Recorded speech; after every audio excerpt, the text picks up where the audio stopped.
Sir இது ஒரு இலகுவான பேப்பர் சரிதானே? உங்களை ஓவராவெல்லாம் திங்க் பண்ண வச்சு எல்லாம் கேள்வி கேட்கல. சும்மா மிக மிக இலகுவான பேப்பரா போட்டுட்டாங்க. பட் இதை விட கொஞ்சம் ஹார்டாதான் ஃபைனல் பேப்பர் வரும். இதை விட ஒரு படி அதிகமா இருக்கும். இது ஓவர் ஈஸியா கிடக்குது. அது இதை விட கொஞ்சம் ஒரு படி சில கேள்விகள் டீப்பா இருக்கும். சரி, இப்ப நாங்கள் கேள்விகளுக்குள்ள வருவோம்.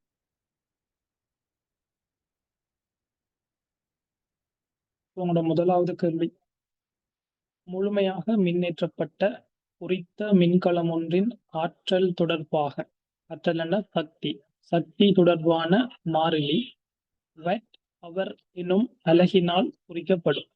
பௌதிக கணியத்தை அளக்கும் பிரிதொரு அலகானது. ஸோ இது உங்களுக்கு ஆல்ரெடி நேரடியா தெரியும்.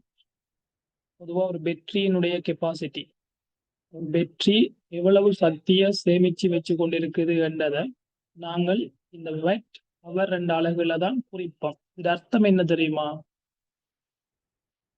இது அர்த்தம் என்னன்னு சொன்னா, கிட்டத்தட்ட எங்களோட வீட்டுல உள்ள சக்தியை நாங்கள் கிலோ வாட் ஹவர்ல அளப்போம் தானே, அதுல இந்த கிலோவை விட்டால் எஞ்ச போற வாட் ஹவர் தான் இது. அதாவது இது அர்த்தம் என்னன்னா what into hour. So what சொன்னா பவர். உங்களுக்கு பவர், பவர் என்று சொல்றது நேரம். அப்ப பவர் தர நேரம், வலு தர நேரம், டோட்டலா இது எனர்ஜியை தான் தரும். அந்த இடத்துல ஏன் அவர் உங்களுக்கு ஆற்றல் என்ற சொல்ல பிரயோஜிக்கிறார் என்றால், அவர் சக்தி என்று சொல்லிட்டாருன்னா நீங்க டிரெக்டா ஜூல போட்டுருவீங்க. அதுக்குதான் அந்த விசனத்தை மாத்தி போடுறாரு. ஆனா ஆற்றல் என்று சொன்னாலும் சக்தி தான். அப்ப சக்தி என்று சொன்னா அது ஜூல் தான். ஆன்சர் வரும் வாட் ஹவர். சரியா? அது ஒரு சக்தியினுடைய அலகு. அதே மாதிரி கிலோ வாட் ஹவர் சக்தியினுடைய அலகு. எலக்ட்ரான் வோல்ட் சக்தியினுடைய அலகு. முதலாவது மின் அழுத்த சக்தி, அது ஜூல் கூலோம் -1 என்று வரும். ஜூல் செகண்ட் -1 என்று சொல்றது பவர், வலு. மூன்றாவது தான் ஆன்சர். நாலாவது கூலோம். கூலோமுக்கும் சக்திக்கும் கதைக்க இயலாது. ஜூல் கூலோம் -1 இதுதான் முதலாவது. முதலாவது அலகு தான் ஐந்தாவது. இந்த அலகு எழுதினத்துல ஒரு சின்ன தவறு உள்ளது. இந்த கூலோமா ஒரு கெப் விட்டு போட வேணும். சரி, இரண்டாவது, ஒரு வெர்னியர் இடுக்குமானியின் பிரதான அளவிடை 10 சென்டிமீட்டர் நீளப்பகுதியை 200 சம பிரிவுகளாக வகுப்பதன் மூலம் உருவாக்கப்பட்டுள்ளது. வெர்னியர் அளவிடை 12 மில்லிமீட்டர் நீளப்பகுதியை 25 சம பிரிவுகளாக வகுப்பதன் மூலம் உருவாக்கப்பட்டுள்ளது.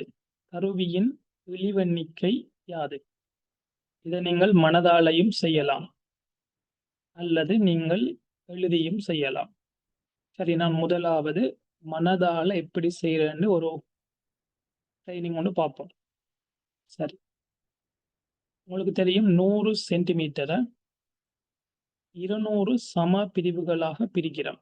இது என்ன சொல்றாருன்னா, கேள்வி என்னன்னா, உங்களோட பிரதான அளவிடையிட ஸ்கேலை நேரடியா தராம பிரதான அளவிடையில உள்ள ஒவ்வொரு பிரிவிட நீளத்தையும் உங்களை கெஸ் பண்ண வச்சு, அதுக்கு பிறகு அந்த நீளத்திட 12 மில்லிமீட்டரை நீங்கள் வேர்னியர்ல 25 பிரிக்கீங்கன்னு சொல்ல வராரு. டிரெக்டா பிரதான அளவிடையிட நீளத்தை தராம இந்த மாதிரி சொல்றாரு. சரி, நாங்கள் இதை முதல் மனதால செய்ய கற்றல். 10 சென்டிமீட்டர் என்று சொன்னா 100 மில்லிமீட்டர். 100 மில்லிமீட்டரை 100 சமபகுதியா பிரிச்சா ஒரு பகுதி 1 மில்லிமீட்டர் என்று வரும். ஆனா இவர் 200 சமபகுதியா பிரிக்கிறார். அப்படி என்றால் பிரதான அளவிடையிட ஒரு பகுதி 0.5 மில்லிமீட்டர் என்று வரும். 0.5 மில்லிமீட்டர் என்று வரும். அந்த 0.5 மில்லிமீட்டர் தான் பிரதான அளவிடை. வேர்னியர் அளவிடை 12 மில்லிமீட்டர் நீளப்பகுதியை உங்களுக்கு தெரியும். பிரதான அளவுடையினுடைய நீளத்தை வேர்னியர் அளவுடையினுடைய நீளத்தால பிரிக்கிறது தான் வேர்னியர் பிரிவுட நீளம் என்று வரும். நான் மனதால செய்யற முறைதானே சொல்றேன். அப்ப கவனிங்க. உங்களுக்கு தெரியும் 12 மில்லிமீட்டர் நீளப்பகுதி என்று சொன்னா ஒவ்வொரு பிரதான அளவுடையும் 0.5 மில்லிமீட்டர். நீங்கள் மொத்தம் 12 மில்லிமீட்டர் எடுக்க வேணுமெண்டா ஒரு 24 பிரதான அளவுடைகளை நீங்கள் 25 பிரிச்சிருக்க வேணும்.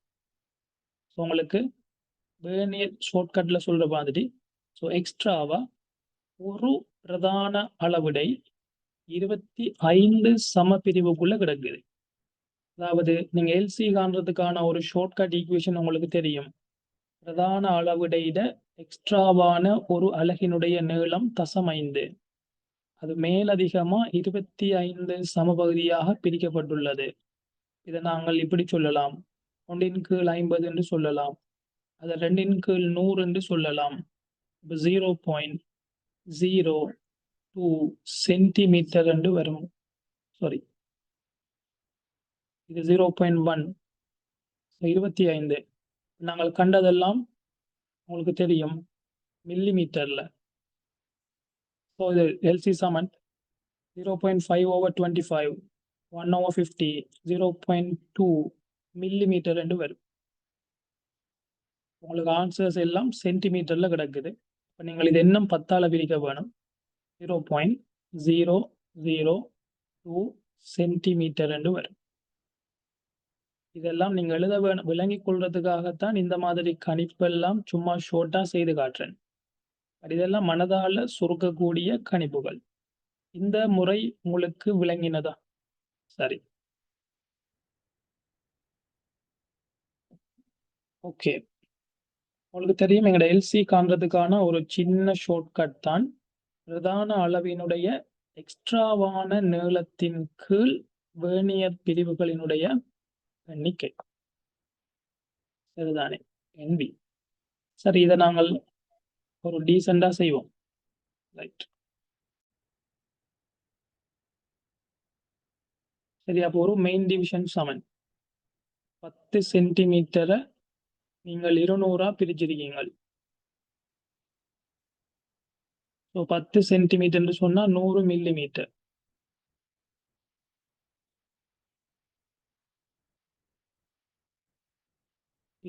பிரிச்சிருக்கீங்க. ஒரு மெயின் டிவிஷன் சமன் 100/200.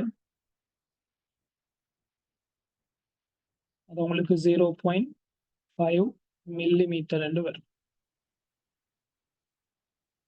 இப்போ உங்களுக்கு 12 வேர்னியர் மொத்தமாக பிரதான அளவினுடைய 12 துண்டு எடுத்திருக்கீங்களாம். பிரதான அளவினுடைய 12 துண்டு ஒன்று சொல்றது ஒரு அளவிடை 0.5, மொத்தம் 12 மில்லிமீட்டர். அப்போ 12 மில்லிமீட்டரை 0.5ஆல பிரிச்சீங்கள் என்றால் 24 மெயின் டிவிஷன் என்று வரும். 24 மெயின் டிவிஷனை நீங்கள் 25 சமபகுதியா பிரிச்சிருக்கீங்க. ஒரு வேர்னியர் டிவிஷன் சமன் 24 மெயின் டிவிஷன் இன்டு ஒரு டிவிஷன் நீளம் 0.5 கீழே 25 என்று வரும். நீங்க சுருக்கினீங்கள் என்றால் ஒரு வேர்னியர் டிவிஷன் சமன் 24னுடைய அரைவாசி 24 மெயின் டிவிஷன். அதுல அரைவாசி 12. 12ன் கீழ் 25. அது உங்களுக்கு 48ன் கீழ் 100 என்று வரும். 0.48 மில்லிமீட்டர் என்று வரும். உங்களுக்கு எல்சி சமன் ஒரு main division minus vernier division என்று வரும். ஒரு மெயின் டிவிஷன் நாங்கள் மேலே கண்டிருக்கிறோம். 0.5 மைனஸ் 0.48 0.02 மில்லிமீட்டர் என்று வரும். அதை சென்டிமீட்டருக்கு மாற்றினோம் என்றால் 0.02 சென்டிமீட்டர் என்று வரும். சரி, இவ்வளவும் எழுதித்தான் இதை செய்யணும் இல்ல, ஒழுங்கா விளங்கினா இந்த மனதாலேயே செய்யக்கூடிய வினாதான் இது. சரி, மூன்றாவது, மனிதன் ஒருவனால் தரைக்கு மேலுள்ள புள்ளியிலிருந்து தேநீர் வடியொன்று மெதுவாக விடுவிக்கப்பட்ட சிறிது நேரத்தில் அதன் வேகம் வியும் ஆர்முடுகள் ஏயும் உருவில் காவிக்கோடுகளாக காட்டப்பட்டுள்ளது. என்ன சொல்றாருன்னா, எவ்வளவோ பொருள் இருக்குது, அவர் விட்ட பொருள் என்னென்று சொன்னா ஒரு தேநீர் வடி. சரிதானே, தேநீர் வடி இப்படித்தானே இவர். சரி, இந்த மாதிரியான ஒரு தேநீர் வடிய ஒரு மேலிருந்து சும்மா விடுறாராம். விடுற ஒரு கணத்துல, இதுல கவனம், சிறிது நேரம்னு தான் சொல்றாரு. முடிவு வேகம் அடையப்பட்டிருப்பதற்கு வாய்ப்பு குறைவு. சரி, அந்த ஒரு கணத்துல அதோட வேகம் கீழ் நோக்கி இருக்குது, ஆர்முடுகளும் கீழ் நோக்கி தான் இருக்குது. வழித்தடையை கருதி தொடரும் இயக்கத்தில் மேலும் சிறிது நேரத்தில் அதன் வேகம் வியையும் ஆர்முடுகள் ஏயையும் காவிக்கோடுகளில் காட்டும் சாத்தியமான உருவானது. என்ன என்று சொன்னா, உங்களுக்கு தெரியும், வழித்தடை FDன்னு சொல்றது எப்பையும் வழியில இயங்குகின்ற பொருளோட வேகத்திட ஒரு குறித்த பவருக்கு நேர்வீத சமன். இந்த அர்த்தம் என்னன்னா, வழியில ஒரு பொருள் இயங்குற வேகம் கூட கூட வழித்தடை விசை கூடும். அது எப்பையும் இயக்கத்தை எதிர்த்து வரும். மேல இருக்கிற பொருள் கீழே வரும் பொழுது ஒரு குறித்த கணத்துல கீழ் நோக்கிய ஆர்முடுகள் ஒன்று இருக்குது. சிறிது நேரத்தின் பின்னர் கீழ் நோக்கி ஆர்முடுகள் வாரபடியினால சிறிது நேரத்தின் பின்னர் கீழ் நோக்கி அதோட வேகம் இன்னும் கூடும். வேகம் இன்னும் கூடும். உங்களுக்கு வேகம் கூட வேணும்னா காவிதானே, அப்போ கோட்டோட நீளம் கூட வேணும். உங்களுக்கு தேர்ட் ஆன்சர் வராது. அடுத்தது, கீழ் நோக்கி வேகம் கூறபடியினால அந்த பொருளினுடைய எம்ஜி கீழே தாக்கும். இதெல்லாம் மனதால சொல்லலாம், சரிதானே, விளங்குறதுக்காகத்தான் கதைக்கிறேன். கீழ் நோக்கி எம்ஜி தாக்கும். இந்த கணத்துல கீழே எம்ஜி தாக்கி இருக்கும். பட் அடுத்த கணம் இவர வேகம் கூறபடியினால மேல் நோக்கி தாக்குற வழித்தடை விசை கூடும். என்ன, வேகம் கூடினா வழித்தடை விசை கூடும். அடுத்த கடம் இன்னும் மேல் நோக்கி இவருக்கு ஒரு வழித்தடை விசை வாரபடியினால தேறியதாக கீழ் நோக்கிய விசை குறைஞ்சிரும். ஆரம்பத்துல எம்ஜி தாக்கி நடத்துல வழித்தடை மேல அதிக விசையை உருவாக்குதுண்டா எம்ஜி மைனஸ் டி. ஸோ கீழ் நோக்கிய தேறிய விசை குறைஞ்சா ஆர்முடுகள் குறையும். ஆரம்பத்துல உள்ள ஆர்முடுகளை விட இப்ப உள்ள ஆர்முடுகள் குறையும்.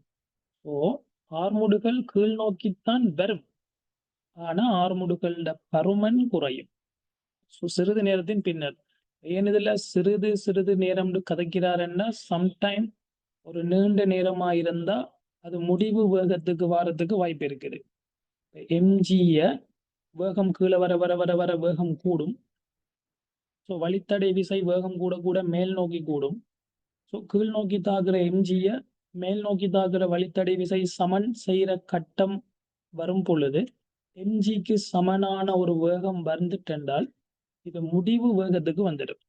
அப்படி முடிவு வேகம் அடையப்பட்டிருந்தா A0 என்று வந்து இருக்கும், B மாறாது என்று வந்து இருக்கும்.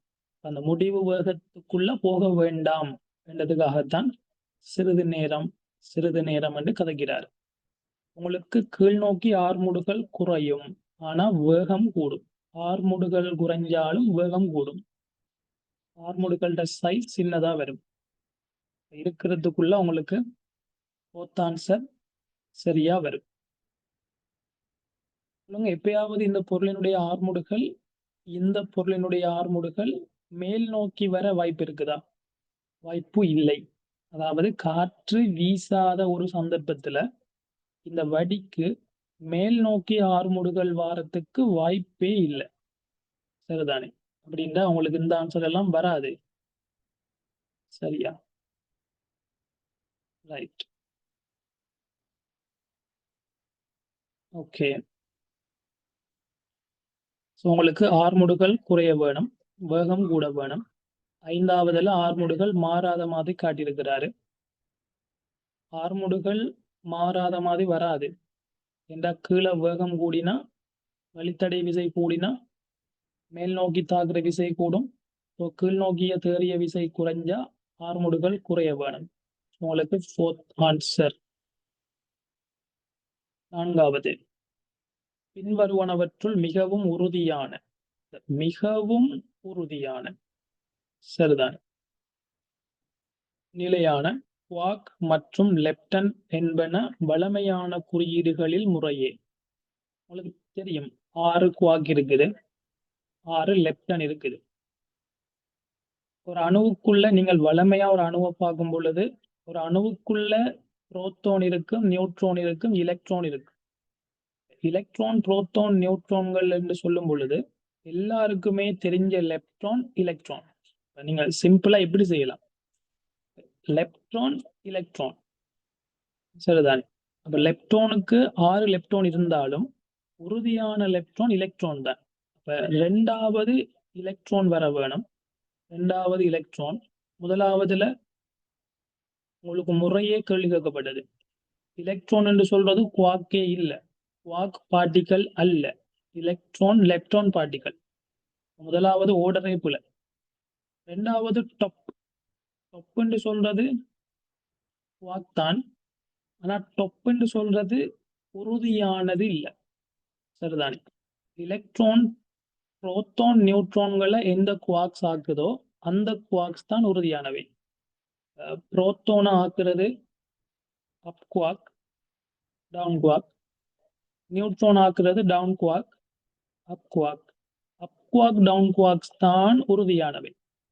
அப் குவார்க், டவுன் குவார்க்ஸ் உறுதி என்ற படியினாலதான் அழியாம நிக்குது. அழியாம நிக்கிறதாலதான் அணுக்கள் எல்லாம் நிலையா நிக்குது. அப் குவார்க், டவுன் குவார்க் எல்லாம் உறுதியற்றவையா இருந்திருந்தா அணுக்களுக்குள்ள புரோட்டான்களுக்குள்ள அப் குவார்க் தான் இருக்குது, அழிஞ்சு போயிடும். அப்ப அணுக்கள் அழியுமா? இல்ல தானே. அப் குவார்க், டவுன் குவார்க்ஸ் தான் உறுதி. அதே மாதிரி லெப்டான்ஸ்ல உறுதியானது எலக்ட்ரான். இந்த கேள்வியில குவார்க் என்று சொன்னா 2வது டாப் குவார்க்க சொல்றாரு. குவார்க் தான், ஆனா உறுதி இல்லை. 3வது டாப் குவார்க் தான், ஆனா உறுதி இல்லை. டவுன் சொல்றது லெப்டான். உங்களுக்கு தெரியும் பார்ட்டிகல்ஸ் சொல்றானே, up quark, down quark, top, bottom. Charm strange. Up quark, down quark, top, bottom, charm strange. அடுத்தது electron, electron neutrino, muon, muon neutrino, tau, tau neutrino, சரிதானே? இவை அனைத்தும் லெப்டான்ஸ், இவை அனைத்தும் குவார்க்ஸ். இதுல உறுதியானது இவ்வளவு பேரும் தான், இவ்வளவு பேரும் தான் உறுதி. ஸோ நீங்க பாருங்க, குவார்க்ல டவுன் குவார்க், அதே மாதிரி லெப்டான்ல எலக்ட்ரான். நீங்க லெப்டானை மட்டும் பார்த்தாலே நிறைய ஆன்சர் ரிமூவ் பண்ணலாம். 2வது எலக்ட்ரான் வர வேணும், இது வராது, இது வராது, இது வராது. 2-4 ஆண்டு கேள்வி வரும். அதுல உங்களுக்கு தெரியும் டாப் குவார்க்கை விட டவுன் குவார்க் தான் உறுதி. 4th ஆன்சர் வரும்.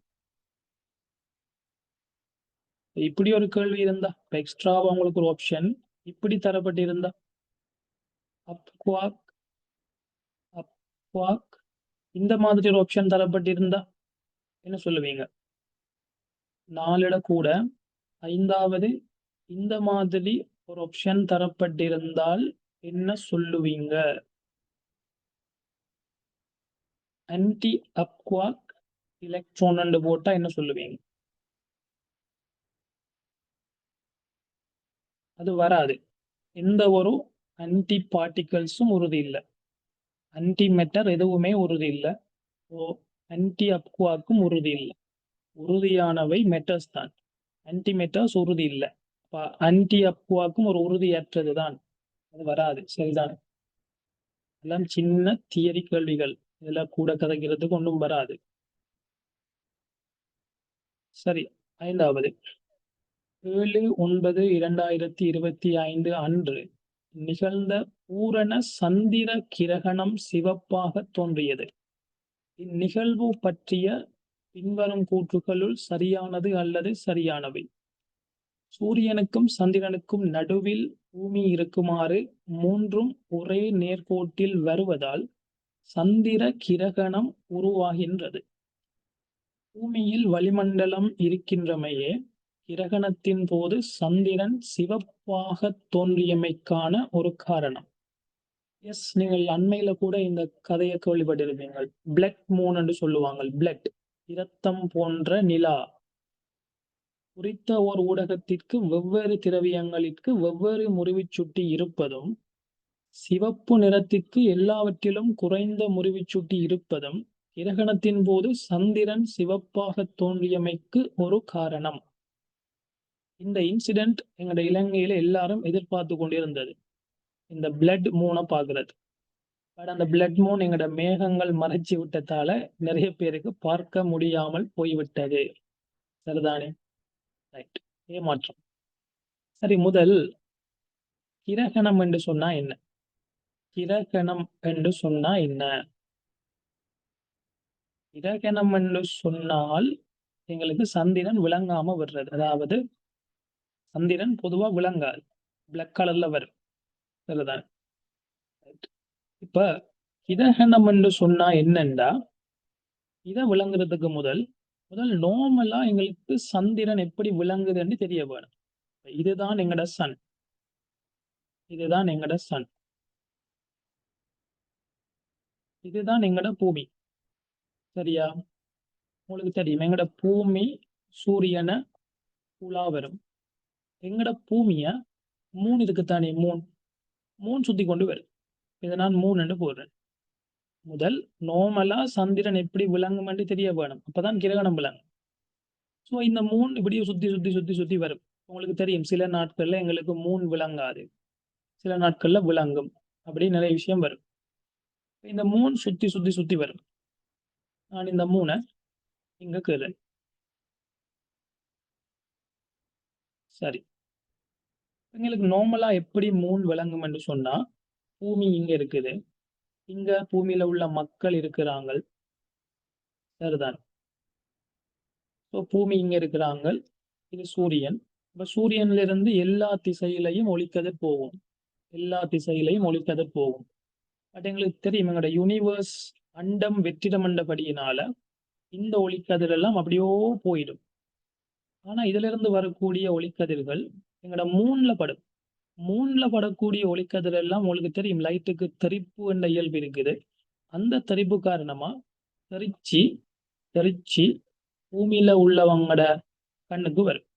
எங்களுக்கு தெரியும், தெறிப்பு அடைஞ்சி பூமியில உள்ளவங்களோட கண்ணுக்கு ஒளிக்கதிர் வருது என்றபடியினாலதான் எங்களுக்கு மூன் விளங்குது. மூன் சூரியன் மாதிரி ஒளிக்கதிரை உருவாக்காது, அந்த அளவுக்குரிய எனர்ஜி அங்க இல்லை. சூரியன்ல தான் நியூக்ளியர் ஃபிஷன் ஃபியூஷன், அதாவது கரு ஒன்றிப்பு நடந்து சூரியன்ல இருந்து தான் அதிக அளவான மின்காந்த அலைகள் வெளியால வரும்.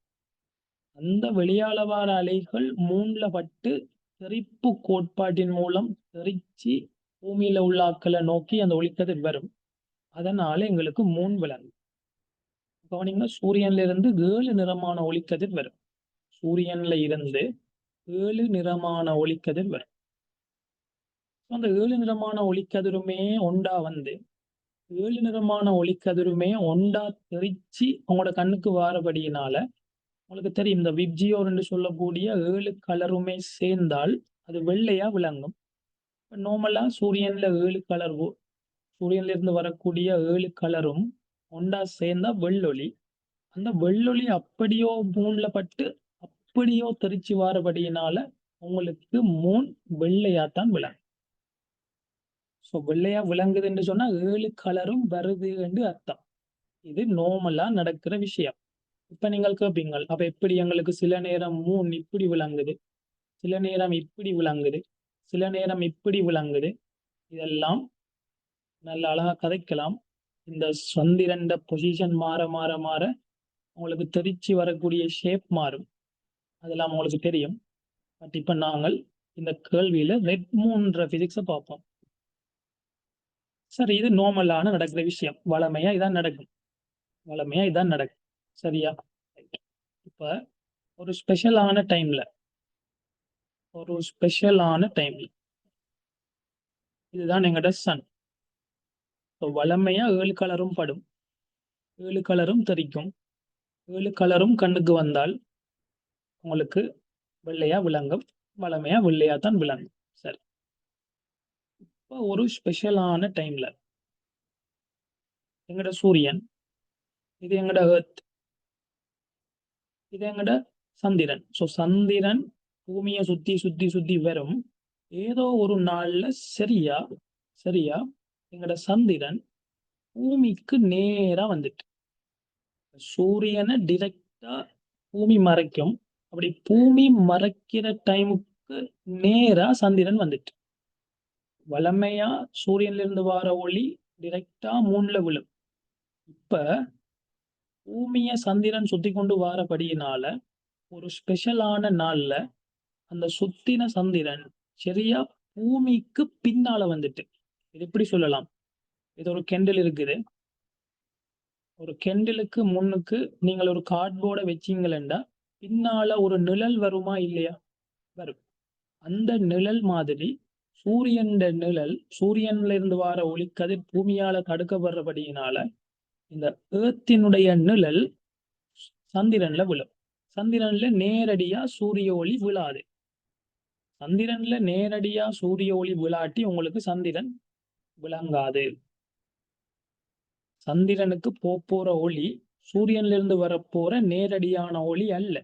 இப்ப நேரடியா வார வெள்ளொளி சந்திரனுக்கு போகாது. பாருங்க, சந்திரன்ல பட பூமி விடாது, பூமியில தான் விழும், சந்திரனுக்கு போகாது.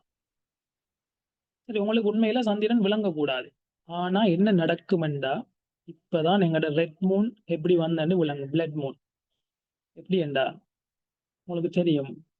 எங்கட பூமியை சூழ வளிமண்டலம் இருக்கும். பூமியை சூழ வளிமண்டலம் வரும். உங்களுக்கு தெரியும், பிசிக்ஸ்ல நீங்க படிச்சிருப்பீங்க. ஒரு குறித்த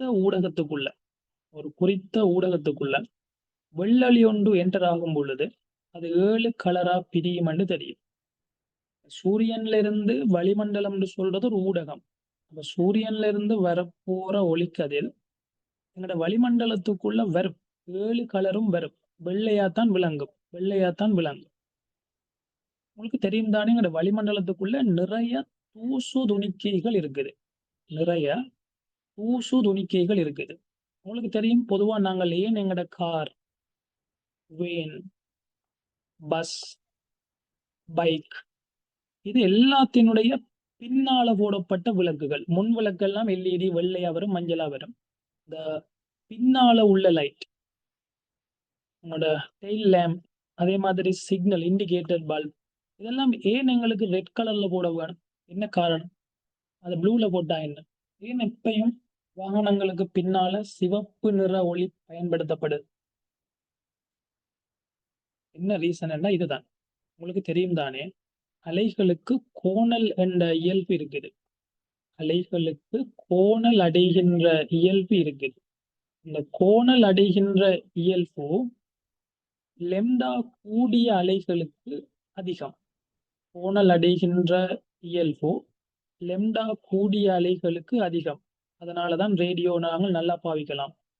சக்தி டிவி நல்லா வேலை செய்யாது, ஆண்டனாவெல்லாம் திருப்பி திருப்பி வைக்க வேணும். ஆனா ரேடியோ இலகுவா வேலை செய்யும். உங்களுக்கு தெரியும் அதெல்லாம். சரி, ஏன் நாங்கள் ரெட் கலரை போடுறோம்டா, இதுதான் ஒரு வாகனம் நல்ல மழை காலம்னு வைப்போம். இதுதான் அதோட டெயில் லைட். இந்த டெயில் லைட்ல நல்லா மழை பெய்யும் பொழுது இதுல இருந்து எல்லா ஒளி அலைகளும் வந்தாலும் இந்த கோணல் என்று சொல்ற இயல்பு யாருக்கு அலைநீளம் கூடையோ அவருக்கு தான் கூட. அது என்ன கோணல்னு சொன்னா,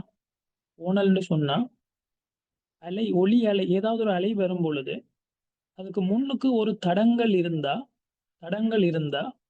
அந்த தடங்களை தாண்டி அது பரவுகின்ற தன்மை சரிதான். இப்ப இது ஒரு அலை வருது சரிதானே, இந்த இடத்துல ஒரு தடங்கள் இருக்குது. கோணல் கூடிய அலைன்னு சொன்னா அது இப்படி பரவும், இப்படி பரவும். இந்த இடத்துல இப்படி பரவும். கோணல் குறைஞ்ச அலைன்னு சொன்னா அது இப்படித்தான் பரவும். அதாவது ஒரு தடங்களை வச்சு மறைச்சாலும் அடுத்த பக்கம் அது பரவுகின்ற தன்மை எந்த அலைக்கு கூடையோ அதைத்தான் நாங்கள் கோணல் என்று சொல்லுவோம். கோணல் கோணல் கோணல் கோணல் கோணல். எந்த அலைக்கு கோணல் அடைகின்ற இயல்பு கூடவோ அந்த அலை ஒரு தடங்களை வச்சாலும் சிதறாம நேராவே போகும். எந்த அலைக்கு தடங்கள் வச்சா கோணல் அடைகின்ற ஆற்றல் குறைவோ அந்த அலை ஒரு தடங்களை வச்சீங்கள் என்றால் அந்த தடங்களுக்கு பின்னால பரவுகின்ற தன்மை குறையவர். உங்களுக்கு இதை இப்படி சொல்லலாம். ஓ இதுதான் எங்கட கேள்வி.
சரி.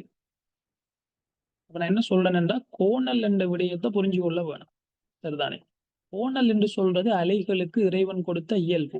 அந்த இயல்பு சில அலைகளுக்கு அதிகம், சில அலைகளுக்கு குறைவு. சரியா? இப்ப ஒரு தடைய வச்சீங்கள் என்றால் ஒரு கோணல் கூடிய அலை எப்படி வரும் என்றா இத வரும் பொழுது இப்படி வார அலை கோணல் கூடிய அலை இப்படி வரும். இந்த மாதிரி பரவும்.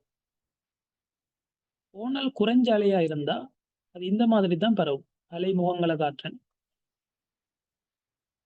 ஸோ இந்த மாதிரி தான் வரும். இந்த ஏரியாவுல அந்த அலை வராது. இந்த ஏரியாவுல அந்த அலை வராது. கோணல் கூடிய அலைகள் தான் நீங்க தடையை வச்சு மறைச்சாலும் அது மீண்டும் பரவி அந்த ஏரியாவுக்குள்ள வரும். ஸோ ஏன் நாங்கள் வாகனங்களோட பெக்லைட்டாக ரெட் லைட்டை ஏன் பயன்படுத்துறோம்டா நல்ல மழை பெய்தாலும் அல்லது நல்ல தூசு துணிக்கைகள் இருந்தாலும் அல்லது நல்ல ஒரு ஸ்மோக் பனி புகாரான டைம்லையும் இதுதான் எங்களோட வாகனம் என்று சொன்னா அங்கிருந்து லைட் வரும். இப்போ நாங்கள் வேற ப்ளூ கலர் அல்லது கிரீன் கலர் போன்ற லைட்ஸை பயன்படுத்தினோம்டா நல்ல மழை பெய்யுற நாட்கள்ல பனி புகார் வார நாட்கள்ல நான் சொன்ன மாதிரி இதிலிருந்து வரக்கூடிய அலைகள் ரெட் கலர் இல்லாம வேற கோணல் அடைகின்ற ஆற்றல் குறைவான அலைன்னு சொன்னா அதெல்லாம் இந்த இடத்துல விலகி விலகி விலகி விலகி போயிடும்.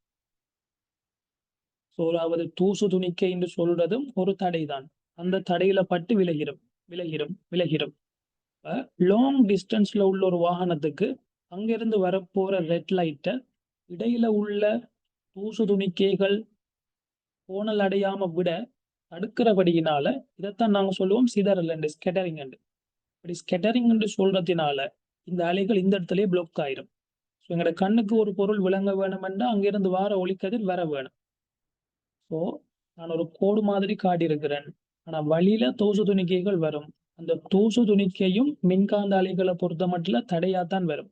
அந்த தடையில பட்டு கோணல் குறைந்த அலையா இருந்தா அந்த இடத்துல தடுப்பை தாண்டி நேரா வராம தடுப்புல பட்டு விலகி விலகி போயிடும்.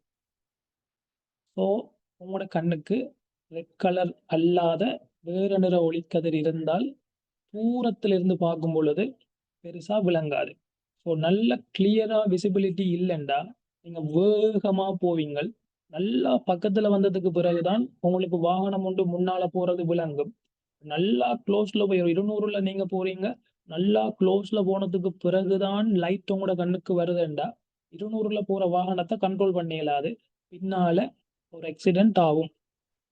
அதுக்குத்தான் மழை பெஞ்சாலும் சரி, வெயில் அடிச்சாலும் சரி, தூசு துணிக்கியா இருந்தாலும் சரி, எந்த பிளாக் பண்ணினாலும் நல்லா ஊடுருவி பின்னால போற ஆளுக்கு ஒரு கிளியரான வியூவை கொடுக்க வேணும்ன்றதுக்காகத்தான் நாங்கள் ரெட் கலரை பயன்படுத்துவோம். பொதுவா நீங்க டவர்ஸ்ல பார்க்கலாம். இந்த டவர்ற கோபுரத்துல உச்சியில ரெட் கலர் தான் க்ளோ ஆகும்.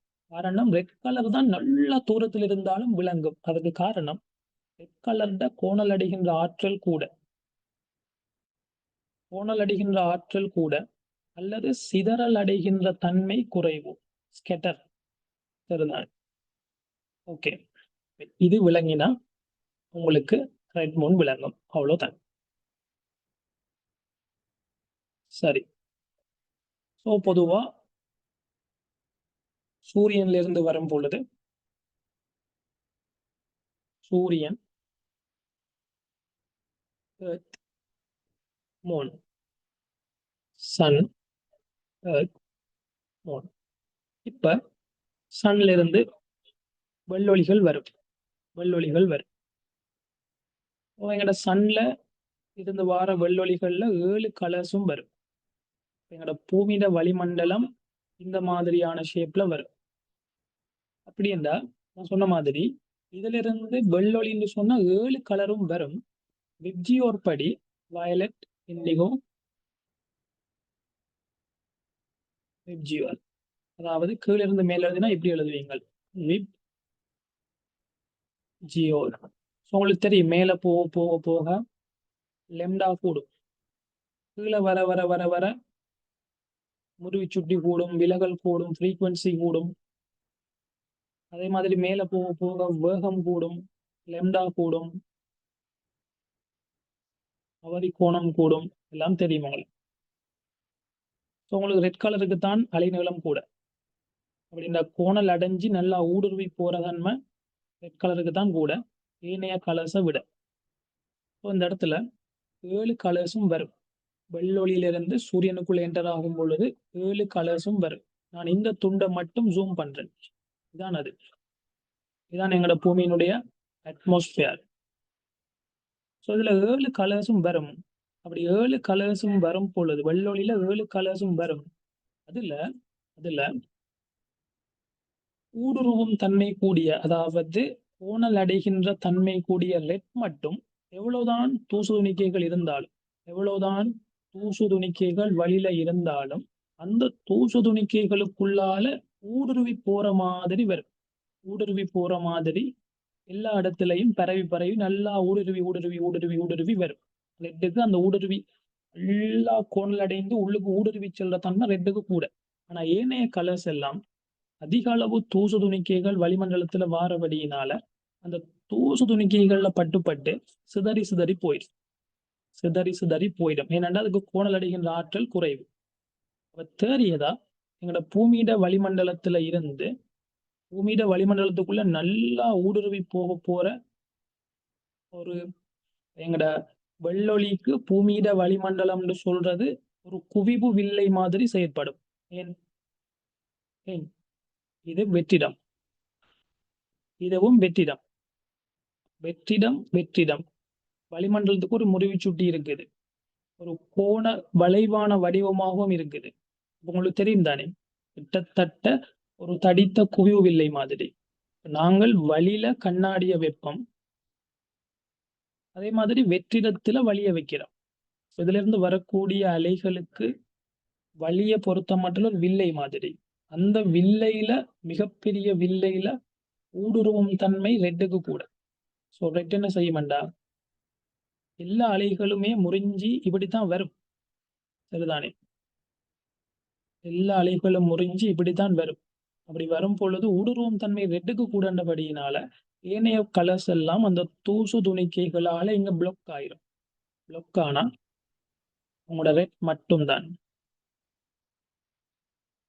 உங்களோட ரெட் மட்டும்தான்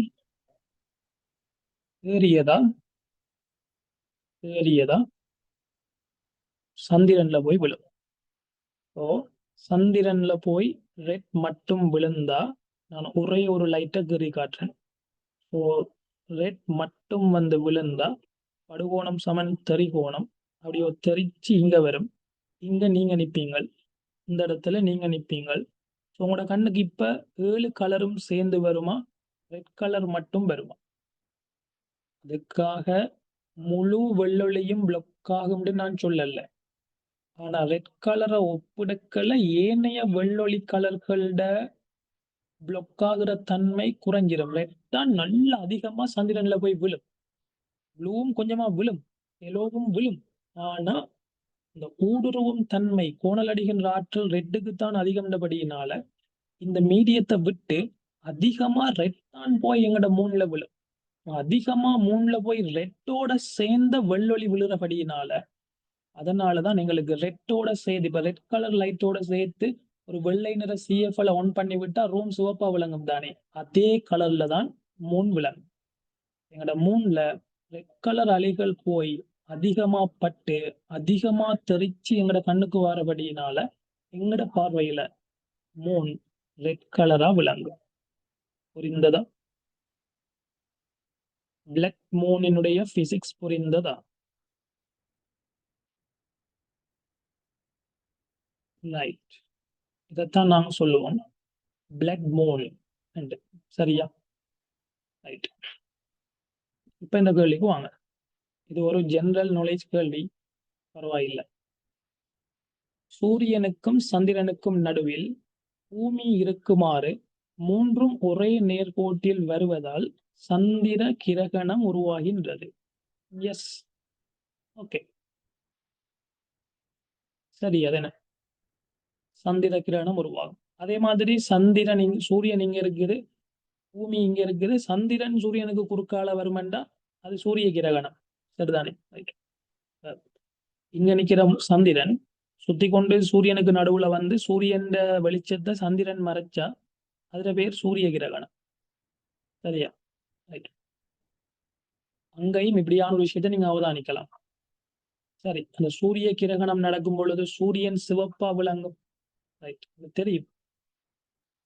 சரி, பூமியில் வளிமண்டலம் இருக்கின்றமையே கிரகணத்தின் போது சந்திரன் சிவப்பாக தோன்றியமைக்கு ஒரு காரணம். எஸ், வளிமண்டலம் இருக்கிற காரணம் இல்ல, வளிமண்டலத்துல அதிகமா தூசு துணிக்கைகள் இருக்கிறது தான் காரணம். வளிமண்டலமும் காரணம். சரி, குறித்த ஒரு ஊடகத்திற்கு வெவ்வேறு நிறங்களிற்கு வெவ்வேறு முறிவுச்சுட்டி இருப்பதும் அது தெரியும் தானே.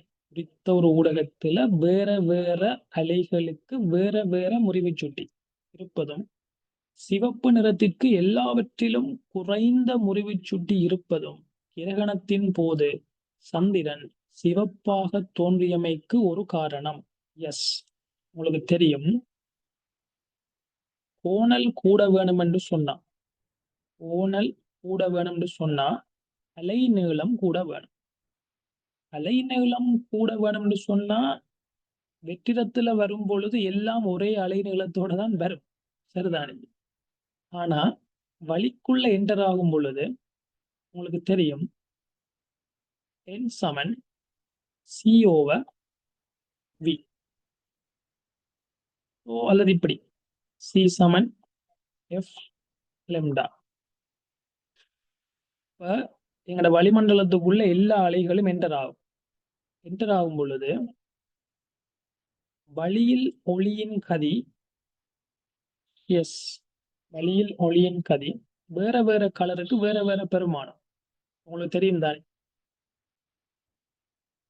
எங்களோட விப்ஜியோட்ல VI BGY OR கீழே வர வர வர வர முறிவுச்சுட்டி கூடும். அப்ப யாருக்கு முறிவுச்சுட்டி கூடவோ அவர வேகம் குறையும். யாருக்கு வேகம் குறைவோ அவருக்கு லெம்டா குறையும். ஏன் எங்கட ரெட்டினுடைய கோணல் அதிகமா வர வேணும்? ரீசன், ரெட்டினுடைய லெம்டா கூட. ஏன் ரெட்ர லெம்டா கூட வேணும்? ரெட்டினுடைய வேகம் கூட, ஃப்ரீக்வன்சி மாறாது. ஏன் ரெட்டினுடைய வேகம் கூட வேணும்? ஏன் வெற்றிடத்துல உள்ள ரெட்டினுடைய ஃப்ரீக்வன்சியும் வழிக்குள்ள இருக்கிற ரெட்டோட ஃப்ரீக்வன்சியும் ஒன்றுதான். ஸோ ஃப்ரீக்வன்சி மாறாது. ஏன் லெம்டா ரெட்டுக்கு கூட வேணும்? ஏனென்றா முறிவு சுட்டி ரெட்டுக்கு தான் குறைவு, கீழே வர வர என் கூடும். ஸோ ரெட்டுக்கு முறிவு சுட்டி குறைவண்டா மீண்டும் என் சமன் சிஓவி. யாருக்கு முறிவு சுட்டி குறைவோ அவருக்கு குறித்த ஊடகத்தில் உள்ள வேகம் கூட. குறித்த ஊடகத்துல யாருக்கு முறிவு சுட்டி குறைவோ அவருக்கு குறித்த ஊடகத்துல வேகம் கூட. ஸோ வி சமன் எஃப் லெம்டா படி எஃப் மாறாது. இது வி சமன் எஃப் லெம்டான்னு போடலாம், மின்காந்த அலைகளுக்கு சி சமன் எஃப் லெம்டான்னு போடலாம். யாருக்கு வேகம் கூடவோ அவருக்கு லெம்டா கூட.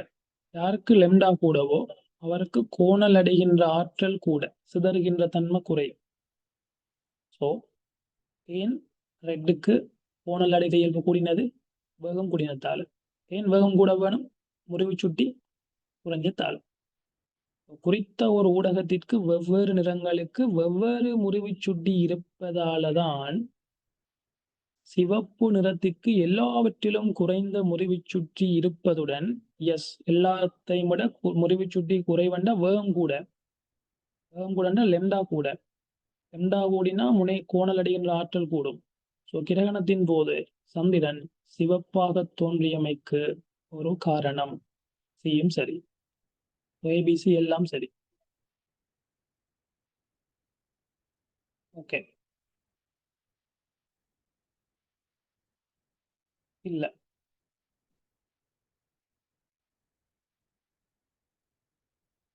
பிஎன் சந்தி இருவாயில் உள்ள தடுப்பு அழுத்தத்தின் பெருமானம் 0.5 வோல்ட்டும் சந்தியில் உள்ள வரிதாக்கல் பிரதேசத்தின் சராசரி மின்புலச்சரிவு 5 × 10⁵ வோல்ட் மீட்டர் மைனஸ் 1 ஆயின் வரிதாக்கல் பிரதேசத்தின் தடிப்பு யாது? உங்களுக்கு தெரியும், எங்கட ஒரு பிஎன் சந்தி வந்த பிஎன் ஜங்ஷன் ஒன்று காணப்படுது என்று சொன்னா இது பி, இது என். ஸோ சிறிது நேரத்தின் பின்னர் எண்ணிலிருந்து பியை நோக்கி ஒரு மின்புலம் காணப்படும். எண்ணிலிருந்து பியை நோக்கி ஒரு மின்புலம் காணப்படும், ஒரு சீரான மின்புலம். அவங்களுக்கு மின்புல சரிவு வரும். அவங்களுக்கு இந்த இடத்துல சும்மா பிஎன் ஜங்ஷன் என்று சொல்லப்படுதே தவிர மற்றும்படி கேள்வி அழுத்த வேறுபாடு தெரியும், மின்புல சரிவு தெரியும். அது ஏன் சராசரி மின்புல சரிவு என்று சொல்ல வேணும்? ஏனென்றா இந்த மின்புலச்சரிவு சராசரியா உள்ளுக்கு சீரா வராது, அதாவது உள்ளுக்கு வர வர கூடும். இந்த மின்புலச்சரிவு இப்படி கூடி கூடி கூடி கூடி வரும், நீங்க வெளியால போக போக கூடும். சரிதானே? அதான் அதை சராசரின்னு சொல்றாரு. அது பரவாயில்ல. உங்களுக்கு உங்களுக்கு தெரியும், நீங்க பிஎன் ஜங்ஷன் படிக்கும் பொழுது அந்த மின்புலம் எப்படி உருவாகுது என்ற அடிப்படையில உங்களுக்கு தெரிஞ்சிருக்கும். சரிதானே? எஸ், உள்ளுக்கு வர வர அது இன்டென்சிட்டி கூடிக்கொண்டு வரும். அது இப்போ உங்களுக்கு இ சமன் அழுத்த வேறுபாட்டின் கீழ் தூரம். உங்களுக்கு அழுத்த வேறுபாடு தெரியும், சராசரி மின்புலச்சரிவும் தெரியும். அப்ப தூரத்தை காணலாம். dv over e. dv 0.5, e 5 தர 10⁵. இது 1, இது 10. ஸோ 10⁶. ஸோ 10⁶6 மீட்டர் என்று வரும். எல்லாம் உங்களுக்கு 10⁶6 மீட்டர்னு சொல்றது ஒரு மைக்ரோமீட்டர் என்று வரும். உங்களுக்கு தேர்ட் ஆன்சர் பொருந்தும். சரி, 7வது டீஃபைப்ரிலேட்டர் என்பது மாரடைப்பின் போது இதயத்திற்கு மின்னதிர்ச்சியை வழங்கி அதனை இயல்பாக துடிப்பிற்கு மீட்டெடுக்கும் ஒரு சாதனமாகும். இத்துடிப்பாக்கி செயற்படுத்தப்படும் போது குறுகிய காலத்திற்கு வழங்கப்படும் மின் துடிப்பின் வலு யானது நேரம் t உடன் மாறுபடுவது வரைவில் காட்டப்பட்டுள்ளது. ஒரு மின்துடிப்பின் மூலம் இதயத்திற்காக வழங்கப்படும் சக்தியானது. உங்களுக்கு வலு நேர கிராஃப் தராரு. இப்ப வலு தர நேரம் சக்தியை தரும். சின்ன விஷயம், பரப்ப கண்டா சரி. ஆனா கவனம், பரப்பு காண்ற இடங்கள்ல நிறைய பேர் இந்த அலகுல பை மிஸ் பண்ணுவீங்க. இது வெட்ல இருக்குது, இது மில்லி செகண்ட்ல இருக்குது. சரிதானே? கவனம். இப்ப நாங்கள் இதோட பரப்ப கண்டுபிடிக்க வேணும். 3 மில்லி செகண்ட் வலு 750. உங்களுக்கு தெரியும் தானே, சக்தின்னு சொல்றது வலு தர நேரம். வலு 750, நேரம் 3. நமது மில்லி செகண்ட். இப்ப தர 10⁻3. 3 தர 750, 2250. அப்ப அதுல 10⁻3 2.25 ஜூல் என்று வரும். தேர்ட் ஆன்சர் வரும். சரியா? ஓகே.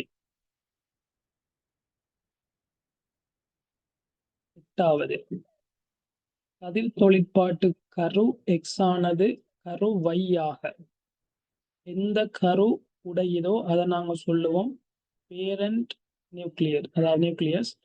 தாய்க்கரு உருவாகிறது மகட்கரு. சரிதான். கரு Y ஆக மாறுவதற்கு கருத்தாக்க சமன்பாடு கீழே தரப்பட்டுள்ளது. அதில் குறிக்கப்பட்டுள்ள ஸ்மால் என் ஸ்மால் எம்மின் பெருமானங்கள் முறையே.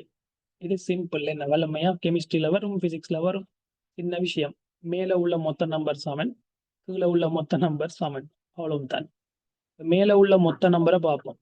158, 150, 4, 0. 158 உங்களுக்கு மேல இருக்குது. கருவுல 158, விளைவுல 150 வந்துட்டு. இன்னும் எனக்கு 8 தேவை. மொத்தம் வலது பக்கம் 158 சொன்னா இடது பக்கமும் மொத்தம் 158 வர வேணும். எனக்கு இன்னும் 8 தேவை. இங்க 150 இருக்குது. இந்த பீட்டா மைனஸ்ல எதுவுமே வராது. இந்த 4 தான் உருவாக்க வேணும். மேல 8 வரணும்டா எம்முக்கு 2 வர வேணும். ஸோ எம் சமன் 2. எம்முக்கு 2 வந்தாத்தான் 2 தர 4 8 வரும். மேல உள்ள 158 திணிவன், வலது பக்கம் உள்ள மொத்த திணிவன்களும் 158க்கு சமனாகும். இதுல நான் இந்த பீட்டா மைனஸை பார்க்க மாட்டேன். ஏன்னா பீட்டா மைனஸினுடைய திணிவன் 0. அப்படின்னா எம் சமன் 2. எம்மின் பெருமானங்கள் நீங்கள் எம்முக்கு 2 போட வேணும். எம்முக்கு 2 வரக்கூடிய ஆன்சர் ஒரே ஒரு ஆன்சர், ஃபோர்த் ஆன்சர். நீங்கள் எண்ணையெல்லாம் கண்டுபிடிச்சு டைம் வேஸ்ட் பண்ண வேண்டிய அவசியம் இல்லை. நாங்கள் சும்மா என்ன கண்டுபிடிப்போம். உங்களுக்கு இப்ப எம் 2 விளங்கிட்டு தானே. அப்படின்னா கீழே உள்ள 69 சமன் n பிளஸ் 2 தர 2 4. ஆக 3 மைனஸ் 3. தேரியதான் உங்களுக்கு +1. -3 4 +1. அது அங்கால போனா -1. ஸோ n சமன் 68 வரும். இதை மனதாலையும் செய்யலாம் தான், எழுதி காட்டியிருக்கிறேன். 69 சரிதான். அதுல இருந்து 4 சக -3 பெரியதா +1. அது மற்ற பக்கம் போனா -1. n சமன் 64. உங்களுக்கு ஃபோர்த் ஆன்சர் வரும். 9வது, மின்காந்த அலை போட்டோன் ஒன்றின் உந்தம் 3.3 தர 10⁻19 கிலோகிராம் மீட்டர் செகண்ட் -1 ஆகும். வெற்றிடத்தில் மின்காந்த அலையின் வேகம் 3 தர 18 ms-1 பிளாங்கின் மாறிலி 6.6 தர 10⁻34 ஆகும். குறித்த போட்டோனின் அதிர்வெண் யாது? ஓகே, உங்களுக்கு தெரியும் தானே, ஒரு போட்டோன்ட சக்தி அலைநீளம் சார்பா HCO லெம்டா, நீளம் சார்பா HF, உந்தம் சார்பா PC. உந்தம் சார்பா PC. இந்த இடத்துல பிசி அல்லது டிவி. இந்த இடத்துல இந்த சமன்பாடு சொல்றாரு. உந்தம் சார்பா வந்துட்டு மின்காந்த அலை போட்டோனின் உந்தம் தெரியும், வெற்றிடத்தில் மின்காந்த அலைட வேகம் தெரியும், அந்த போட்டோன்ட அதிர்வெண்ண கேட்கிறாரு. ஸோ E சமன் PC சமன் HF. ஸோ F சமன் PC ஓவர் H. உந்தம் தந்திருக்கிறாரு 3.3 தர 10⁻29. சிக்கு 3 தர 18. இதில் ஹெச்சுக்கு போடலாம் 6.6 into 10⁻−34. ஸோ நீங்கள் சுருக்கிறது இலகுவாக சுருக்கலாம். இது 1 டைம், இது 2 டைம், இது 1 டைம், இது 1.5 டைம்ஸ். இதே மாதிரி வெட்டினா உங்களுக்கு 10⁻5 வரும். ஸோ அது மேலே போனால் 10⁻13 வந்து வரும். ஸோ 1.5 into 10⁻13 ஹெர்ட்ஸ் வந்து வரும். 4th ஆன்சர் வரும்.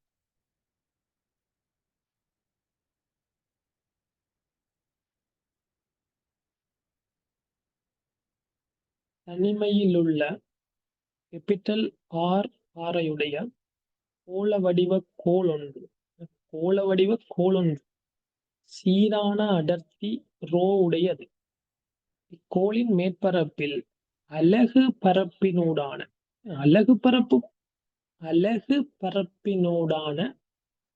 ஈர்ப்பு பாயத்தின் பருமன்.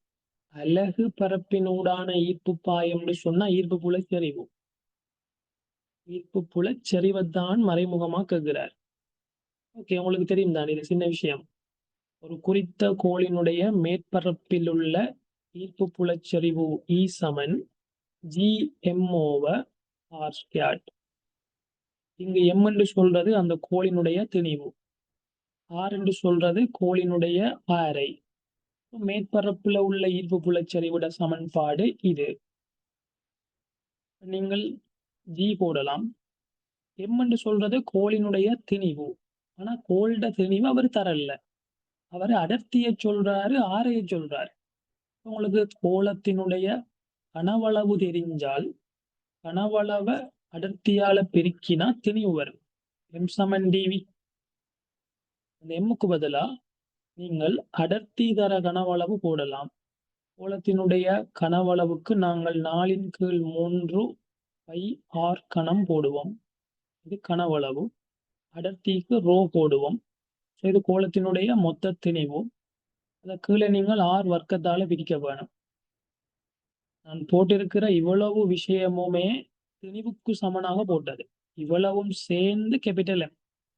சரிதானே? M சமன் dV. Dக்கு 4/3 πr கணம் கனவளவு இன்டு ரோ. அந்த கேபிட்டல் M கோளினுடைய திணிவை நேரடியா தராம அடர்த்தியையும் ஆரையையும் தந்து கேட்கிறபடியினால அது சார்பா கோவை எழுதுறோம். எழுதினா அந்த R² இந்த கணமும் போயிடும். அவளுக்கு எஞ்சும் O G ரோ ஆரின் கீழ் 4G ரோ ஆரின் கீழ் 3 மேல by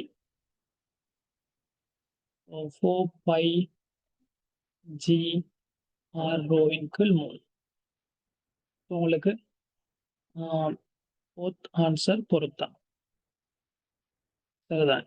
4πG row R. fourth answer பொருத்தம்.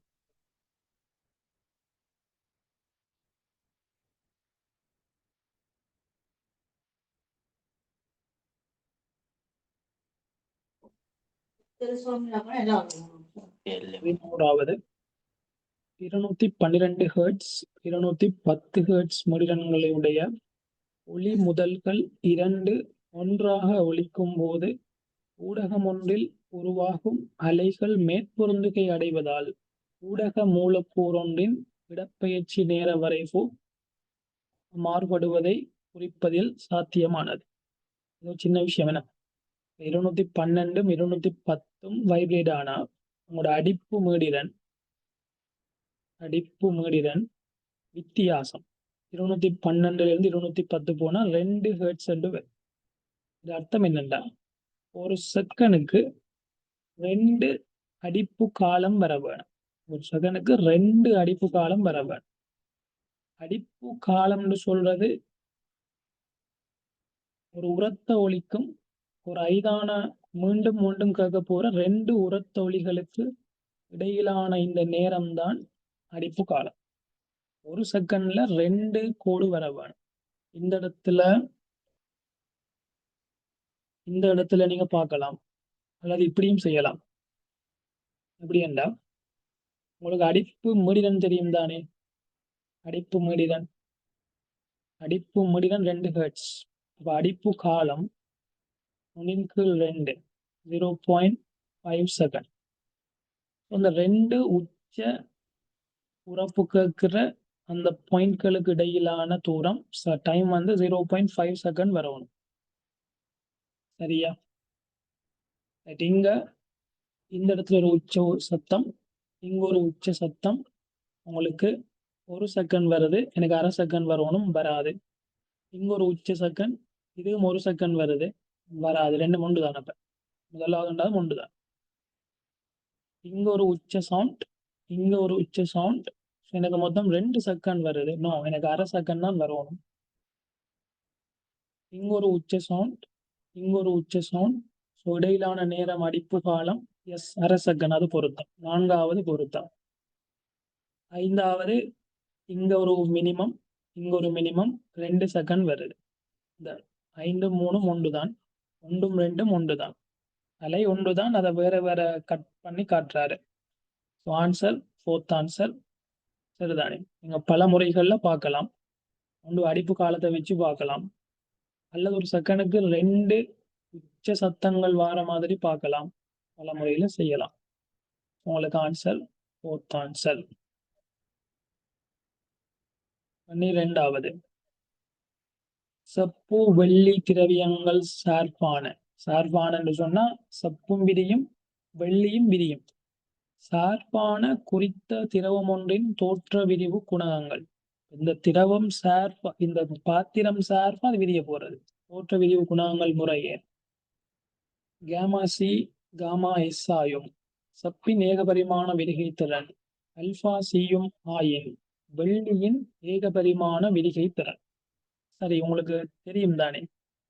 சார்பு விரிவுன்னு சொன்னா அந்த பாத்திரத்தோட விரிவு சார்பா மற்றைய திரவம் எவ்வளவு விரியும் என்று சொல்றதுதான் சார்பு விரிவு குணகம் அல்லது தோற்ற விரிவு குணகம். என்ன சொல்றாருண்டா, ஒரு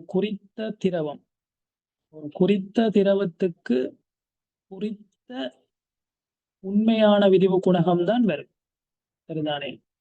அந்த உண்மையான விரிவு குணகம் செப்பு சார்பா செப்பினுடைய கனவளவு விரிவு குணகம். உங்களுக்கு செப்பினுடைய அல்பாவை தாராரு. கனவளவு விரிவு குணகம்னு சொல்றது 3 அல்பா செப்புண்டு வரும். 3 அல்பா செப்பு பிளஸ் இது செப்பினுடைய கனவளவு விரிவு குணகம். இது சார்பா காமா சி என்ற பெருமானத்தால இதோட காமா சிய கூட்டினா வாரது குறித்த திரவத்தினுடைய கனவளவு விரிவு குணகம்.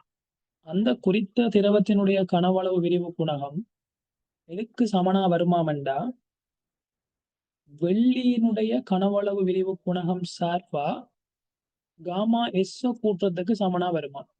அப்படி என்றால் வெள்ளியினுடைய ஏகபரிமாண விரிகை திரண்ட 3 மடங்கு தான் செப்பினுடைய, உங்களுக்கு தெரியும் கனவளவு விரிவு குணகம்னு சொல்றது ஏகபரிமாண விரிவு குணகத்திட 3 மடங்கு. இது வெள்ளியினுடைய கனவளவு விரிவு குணகம் சக காமா சில்வர். ரெண்டும் ஒரே பெருமானம் தான். செப்புட விரிவு குணகத்தோட செப்பு சார்பா குறித்த திரவத்திட தோற்ற விரிவு குணகத்தை கூட்டினா திரவத்தினுடைய உண்மையான விரிவு குணகம் வரும். அதே பெருமானம் வெள்ளியினுடைய தோற்ற விரிவு குணகம் காமா எஸ்ஸோட வெள்ளியினுடைய உண்மையான கனவளவு விரிவு குணகம் 3 α Ag கூட்டினா வரப்போறதும் அதே திரவத்தினுடைய உண்மையான விரிவுதான் வரும், விரிவு குணகம் தான் வரும். இதை நீங்கள் நேரடியா எழுதலாம். ஸோ கேள்வி α Ag நீங்கள் எழுவை மாற்றினீங்கன்னா சரி. So gamma C minus gamma silver plus 3 α C over இந்த காமா எஸ் அங்கால போனா கழிபடும், 3 வந்து பிரிபடும். உங்களுக்கு ஃபர்ஸ்ட் ஆன்சர் வரும். நீங்க டிரெக்டா சமன் செய்யலாம். இப்படி பார்த்தாலும் இது சமன் திரவத்தினுடைய கனவளவு விரிவு குணகம், உண்மையான விரிவு குணகம். அதே பெருமானம் தான் இதுவும் பெற வேணும். திரவத்தினுடைய கனவளவு விரிவு குணகத்தை 2 வழிகளால கொண்டு வந்து சொல்றாரு. ரெண்டையும் சமன் செய்ததென்றா சரிதானே. இதுவும் திரவத்தினுடைய கனவளவு விரிவு குணகம்தான், இதுவும் திரவத்தினுடைய கனவளவு விரிவு குணகம்தான். ரெண்டும் சமன். சமன் செய்துட்டு α Ag எழுவாய் மாற்றம் செய்தீங்கன்னா சரி. 13 6 சென்டிமீட்டர் 2 சென்டிமீட்டர் குவிய தூரமுடைய இரு குவிவு வில்லைகளை கொண்டு கூட்டு நுணுக்கு காட்டி ஒன்று அமைக்கப்படுகின்றது. இந்நுணுக்கு காட்டியை பயன்படுத்தி 30 சென்டிமீட்டரில் தெளிவு பார்வையின் இழிவு தூரமுடைய ஒருவரால் இயல்பான செப்பம் செய்கையில் ஒரு பொருள் அவதானிக்கப்படுகின்றது. பார்வை துண்டின் ஏகபரிமாண உருப்பெருக்கம் யாது? உங்களுக்கு தெரியும், 2 வில்லைகள் தரப்படுது. எது கண் வில்லை எது பொருள் வில்லை என்று சொல்லப்படல. ஒரு கூட்டு நுணுக்கு காட்டியில எப்பையும் கண் வில்லையினுடைய குவிய தூரம் தான் பெருசு. அப்படி என்றால் இந்த இடத்துல FE சமன் 6 சென்டிமீட்டர் என்று வரும். உங்களோட கேட்கப்பட்ட கேள்வி பார்வை துண்டினுடைய ஏகபரிமாண உருப்பெருக்கம், மொத்த உருப்பெருக்கம் கேட்கல, பார்வை துண்டினுடைய ஏகபரிமாண உருப்பெருக்கம். உங்களுக்கு தெரியும், பார்வை துண்டினுடைய ஏகபரிமாண உருப்பெருக்கத்துக்கு தெளிவு பார்வையின் இழிவு தூரம் சார்பான சமன்பாடு M சமன் d/FE + 1 என்று வரும். இது நீங்க ஆல்ரெடி படிச்சிருப்பீங்க. இந்த இடத்துல டிக்கு பதிலா நீங்க 30 போடலாம், FEக்கு 6 போடலாம், பிளஸ் 1 இது 1 இது 5 5 + 1 6 என்று வரும். உங்களுக்கு போத் ஆன்சர் வரும். சரிதானே. அதே மாதிரி உங்களுக்கு இயல்பான செப்பம் செய்கையில உள்ள ஒரு கூட்டு நுணுக்கு காட்டியினுடைய மொத்த கோண உருப்பெருக்கம் என்று சொல்றது M சமன் M0.ME என்று வரும். அதாவது பொருள் வில்லையினுடைய ஏகபரிமாண உருப்பெருக்கம் தர கண் வில்லையினுடைய ஏகபரிமாண உருப்பெருக்கம் மொத்த கோண உருப்பெருக்கம் என்று வரும். அது பிம்ப தூரம் சார்பாக V/F0 - 1 into d/FE + 1 என்றும் நாங்கள் இதே எம்முக்கு பொருள் தூரம் பிம்ப தூரம் சார்பாக கோவை எடுக்கலாம்.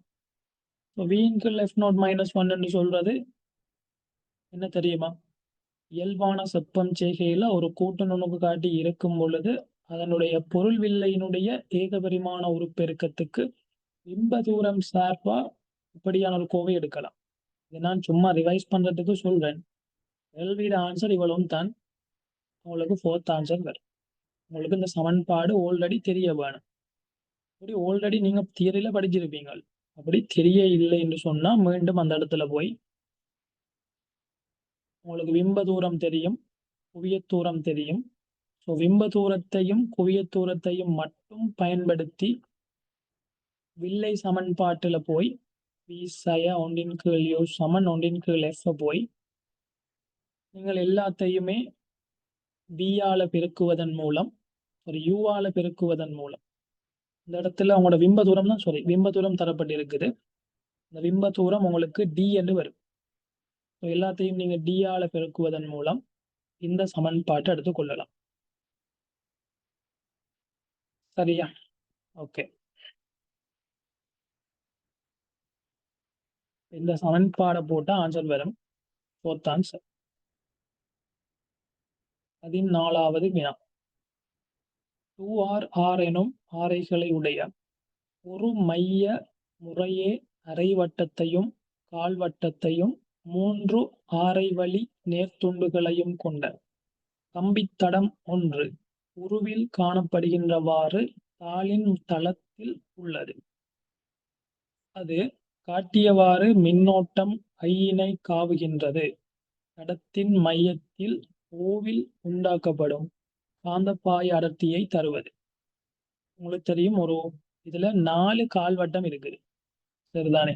2 பெரிய கால்வட்டம், ஒரு சின்ன கால்வட்டம். நீங்க விரும்பினா ஒரு பெரிய அரைவட்டம், ஒரு சின்ன கால்வட்டம் பார்க்கலாம். பட் 4மே கால்வட்டமா பார்த்தீங்கன்னா இலகுவா இந்த கேள்வியை செய்யலாம். உண்டு. ஒரு வட்டமா இருந்தால் அதனுடைய சென்டர்ல வார காந்தப்பாய் அடர்த்தியினுடைய பருமன் மியூனோட் ஐயின் கீழ் 2r வரும். இது கால்வட்டம். ஸோ நீங்கள் 4ஆல விருக்க வேணும். ஒரு கால்வட்டம் ஒன்றின் மையத்தில் உள்ள காந்தப்பாய் அடர்த்தி மியூனோட் ஐயின் கீழ் 8r வரும். சரி, அவ்வளவுதான். இப்ப நீங்க சொல்லுங்க.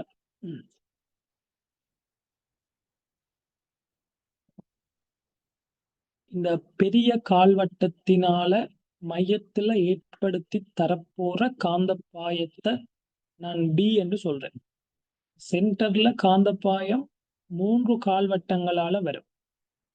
இந்த துண்டு A என்று சொல்லுவோம், இந்த துண்டை B என்று சொல்லுவோம், இந்த துண்டை C என்று சொல்லுவோம். ஏயால வரப்போறத வலக்கை விதிப்படி கரண்ட் இப்படி ஓடுது. ஸோ நீங்க வலக்கையை பிடிச்சு பார்த்தீங்கள் என்றால் சென்டர்ல மேல் நோக்கிய காந்தப்புலம் வரும். மேல் நோக்கி B என்ற காந்தப்பாயம் வருது என்று வெப்பம். எல்லாமே ஷார்ட்கட்ல தான் செய்யறேன். சரிதானே? மேல் நோக்கி காந்தப்பாயம் வருதுன்னு வெப்பம். அதே மாதிரி இன்னும் ஒரு கால்வட்டம் இருக்குது. அதுவும் அதே திசையில கரண்ட் ஓடுறபடியினால இதுவும் சேர்ந்து B துண்டும் வலக்கை விதிப்படி அதே ஆரை அதே கரண்ட். ஸோ அதே மாதிரி மேல் நோக்கி அதே B தரும். ஆனா இந்த சின்ன அரைவட்டத்தினுடைய காந்தப்பாய் அடர்த்தி பெரிய அரை கால்வட்டத்தினுடைய காந்தப்பாய் அடர்த்தியை போல இவர ஆரை 2r, சின்னத்திட ஆரை r. உங்களோட ஆரை அரைவாசியா மாறினா காந்தப்பாய் அடர்த்தி 2 மடங்கால கூடும். எனவே இவர பீன்னு சொன்னா பெரிய கால்வட்டம் பீன்னு சொன்னா சின்ன கால்வட்டம் 2b. ஓகே, பருமன் 2b. திசையை நாங்கள் பிளமிங்க வலக்கை விதி மூலம் பார்க்கலாம். உங்களோட 4 விரலையும் மடிச்சீங்களா உள்நோக்கி வரும். சின்ன கால்வட்டத்தால ஏற்படுத்தி தரப்போற காந்தப்பாய் அடர்த்தி உள்நோக்கி 2b என்று வரும். உங்களோட சென்டர்ல வெளிநோக்கிய 2 காந்த புலம் ஒரே பருமன். அதை மொத்தமா கூட்டினா வெளிநோக்கி 2b.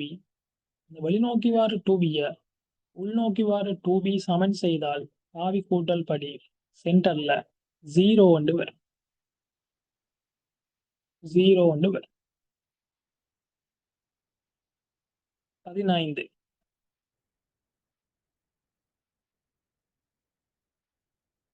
புவிய தூரம் f உடைய பொறுக்கும் வில்லையினால் மெய்ப்பொருளிற்கு m மடங்கு உருப்பெருத்த மாயபிம்பம் பெறப்பட்டதாயின் பொருள் தூரமானது. சரி, என்ன சொல்றாருண்டா, ஒரு குவிவு வில்லை இருக்குது.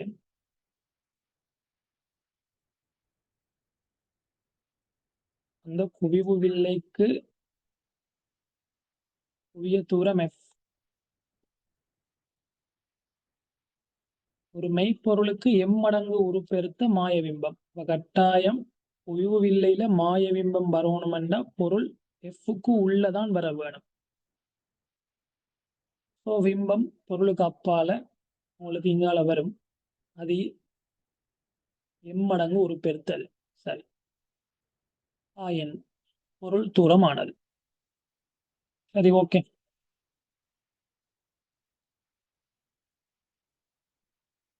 உங்களுக்கு தெரியும்,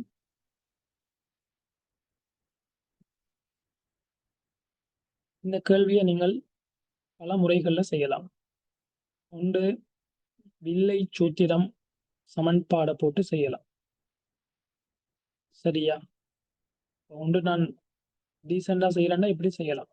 இது நாங்கள் பொருள் தூரம் தானே கேள்வி, இதை யூன்னு சொல்றேன். அதே மாதிரி உருப்பெருக்கம் எம் என்று சொன்னா உங்களுக்கு தெரியும், எம் சமன் பிம்ப தூரத்தின் கீழ் பொருள் தூரம். பிம்ப தூரம்னு சொல்றது எம் இன்டு யூ என்று வரும். ஸோ அந்த வில்லைக்கு நாங்கள் வில்லை சூத்திரத்தை பாவிக்கலாம். ஒன்னின் கீழ் வி மைனஸ் ஒன்னின் கீழ் யூ சமன் ஒன்னின் கீழ் எஃப். பிம்ப தூரம் ஒன்னின் கீழ் எம்யூ. உங்களுக்கு தெரியும்,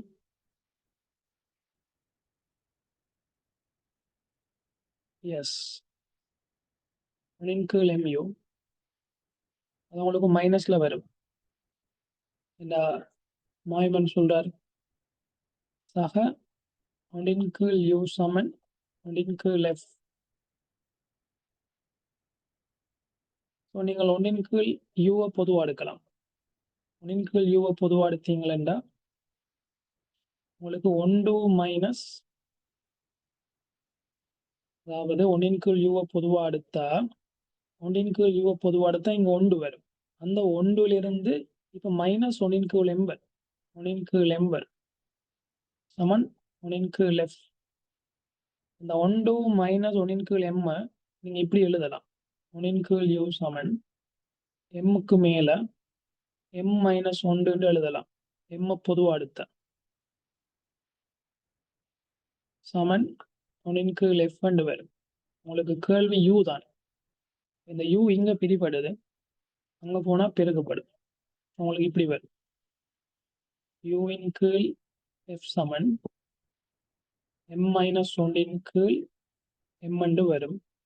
ஸோ யூ சமன் எம் மைனஸ் ஒன்றின் கீழ் எம் இன்டு எஃப் என்று வரும். உங்களுக்கு ஃபர்ஸ்ட் ஆன்சர் வரும். அல்லது இதை நீங்கள் இப்படியும் செய்யலாம். எப்படின்னு சொன்னா உங்களுக்கு தெரியும் தானே, எப்பயும் தெரியும், எஃப்க்குள்ள பொருளை வச்சாதான் உங்களுக்கு மாயவிம்பம் வரும். எஃப்க்குள்ள பொருளை வைக்கும் பொழுது சரியா நீங்க எஃப் பை டூல உங்களோட பொருளை வச்சால் பிம்பம் எஃப்ல வரும் என்று தெரியும். 2 மடங்கு உருப்பெருத்த மாய பிம்பம் எஃப்ல வரும் என்று தெரியும். சொல்லுங்க, அப்படின்னா உருப்பெருக்கம் 2 வரும் பொழுது, எம் சமன் 2 வரும் பொழுது, உருப்பெருக்கம் மாய பிம்பம் கிடைக்கும் பொழுது 2 வரும் பொருள் உங்களோட பொருள் தூரம் எஃப் பை 2 வர வேணும். எம்முக்கு 2 போட்டா விட எஃப் பை 2 வர வேணும். முதலாவதுல எம்முக்கு 2 போடுங்க. 2 சாய 1 1 கீழே 2 ஒன்னின் கீழ் 2 ஹாஃப் எஃப் பொருந்தது. ரெண்டாவதுக்கு எம்முக்கு 2 போட்டு இது 1 போடுங்க. எம் 2லிருந்து 1 போனால் கீழே 1 என்று வரும். ஒன்னின் கீழ் 1 1 எஃப் என்று வரும். பிழை. 1லிருந்து எம்ம கழிப்போம். இப்போ 1லிருந்து 2 கழிப்போம். 2 கழிச்சால் எனக்கு விட எஃப் பை 2 வர வேணும். 1லிருந்து 2 கழிப்போம். சரிதானே? 2 கழிச்சா மைனஸ் 1 வரும். மைனஸ் 1 என்று சொன்னா ஒன்னின் கீழ் 1 மைனஸ் எஃப் என்று வரும். பொருள் தூரம் மைனஸ் எஃப் என்று வரும்.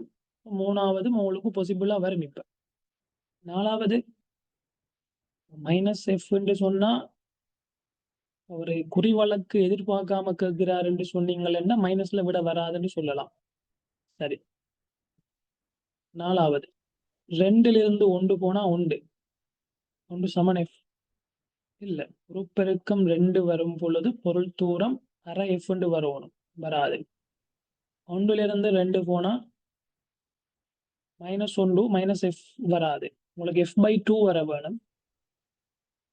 எஃப் பை 2 வர வேணும். 3வது பாருங்க, நீங்க 1லிருந்து 2 போனா மைனஸ் 1 மைனஸ் எஃப் வராது தானே. எனக்கு f/2 தானே வரும். அப்படி என்றால் அவங்களுக்கு ஃபர்ஸ்ட் ஆன்சர் தான் பொருத்தம். அப்படியும் செய்யலாம், அல்லது இப்படியும் செய்யலாம். இப்ப சொல்லுங்க, அந்த பொருள் தூரம் கிட்டத்தட்ட அண்ணளவா எஃப் இருந்தால், பொருள் தூரம் அண்ணளவா எஃப் இருந்தால் இந்த உருப்பெருக்கம் முடிவிலியாக இருக்கும். அப்ப எம் முடிவிலியா இருக்கும் பொழுது பொருள் தூரம் எஃப்க்கு சமனா வரணும். அண்ணளவா எம் முடிவிலியா இருக்கும் பொழுது பொருள் தூரம் எஃப்க்கு சமனா வரும். எஃப்ல உள்ள பொருளின் பிம்பம் முடிவிலியில் வரும் என்ற அடிப்படையில் எம் முடிவிலியா இருக்கும் பொழுது எஃப் என்ற விட வரணும். முதலாவது பாருங்க, எம் முடிவிலியா இருந்தா முடிவிலியில இருந்து ஒன்றை கழிச்சா வார விடையும் முடிவிலி தான், கிட்டத்தட்ட முடிவிலி தான். முடிவிலியால பிரிச்சால் ஆன்சர் 1 என்று வரும், எஃப் என்று வரும். சரி, 1 முடிவிலியிலிருந்து ஒன்றை கழிச்சா கீழே உள்ள பெருமானம் முடிவிலி தான். ஒன்றை முடிவிலியால பிரிச்சா கிட்டத்தட்ட 0 என்று வரும், வராது. எனக்கு எஃப் என்று வரணும், ரெண்டாவது வராது. 1லிருந்து முடிவிலிய கழிச்சிங்களா மைனஸ்ல முடிவிலி வரும். 1ன் கீழ் மைனஸ்ல முடிவிலி நம்பர் எந்த ஒரு நம்பரை முடிவிலியால பிரிச்சாலும் 0. 0 என்று வரும், மூணாவது வராது.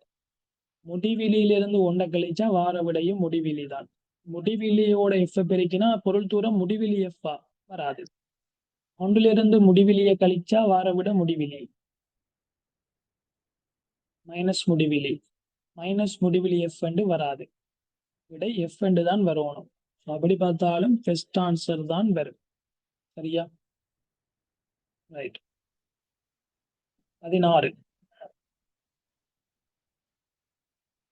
குறித்த அளவு இலட்சிய வாயு ஒன்றினது தனி வெப்பநிலை T-உடன் அதன் கனவளவு V ஆனது மாறுபடுவது வரைவில் காட்டப்பட்டுள்ளது. பின்வரும் கூற்றுகளுள் சரியானது அல்லது சரியானவை. நிலை எக்ஸினை விட நிலை வையில் வாயுவின் அமுக்கம் அதிகம் என்று சொல்றார். உங்களுக்கு தெரியும், வாயுக்கள் வந்தாலே PV7 என்ஆர்டி தான். குறித்த திணிவு வாயுன்னு சொன்னா என் மாறாது, ஆர் மாறாது. சொல்லுங்க, எனக்கு வீக்கும் டீக்கும் கிராஃப் கீறாரு. அப்படி வீக்கும் டீக்கும் கிராஃப் கீறும் பொழுது அது ஒரு வைசமன் எம்எக்ஸ் என்ற வடிவத்துல போக வேணும் என்று சொன்னா இந்த பிரஷர் மாறக்கூடாது. பிரஷர் மாறாத போதுதான் V நேர்வித சமன் T என்று வரலாம். சோ கிராஃப் V நேர்வித சமன் T என்ற வடிவத்துல போய்கொண்டு இருக்குது என்று சொன்னா பிரஷர் ரெண்டு இடத்துலையும் சமனா இருக்க வேணும். கோட்டின் வழியே மாறா அமுக்கம் வர வேணும். இப்பதான் நேர்கோடு வரும் வீக்கும் டீக்கும் கிராஃப் கீறும் பொழுது. நிலை எக்ஸினை விட நிலை வையில் வாயுவின் அமுக்கம் அதிகம் என்று சொன்னா பிழை, சமன் என்று வரும், அதிகம் என்று வராது.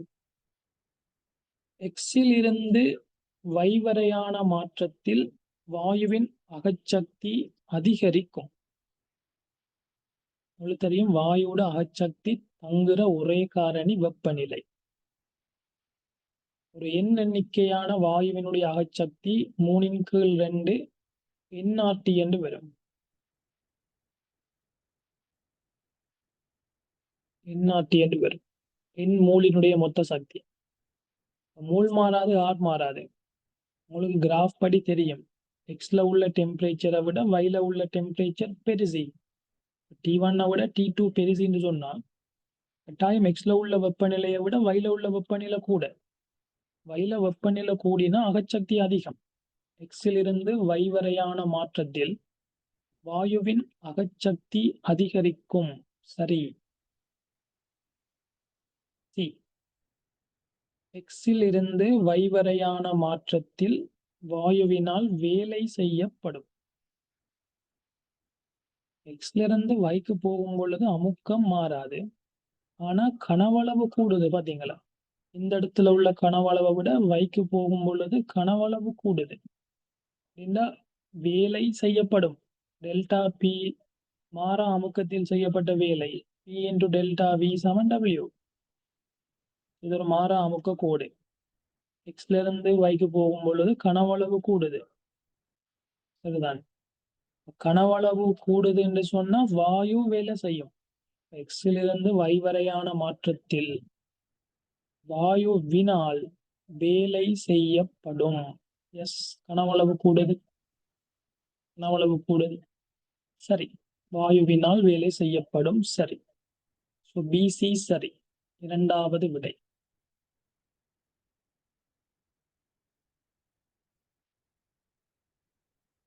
பதினேழு.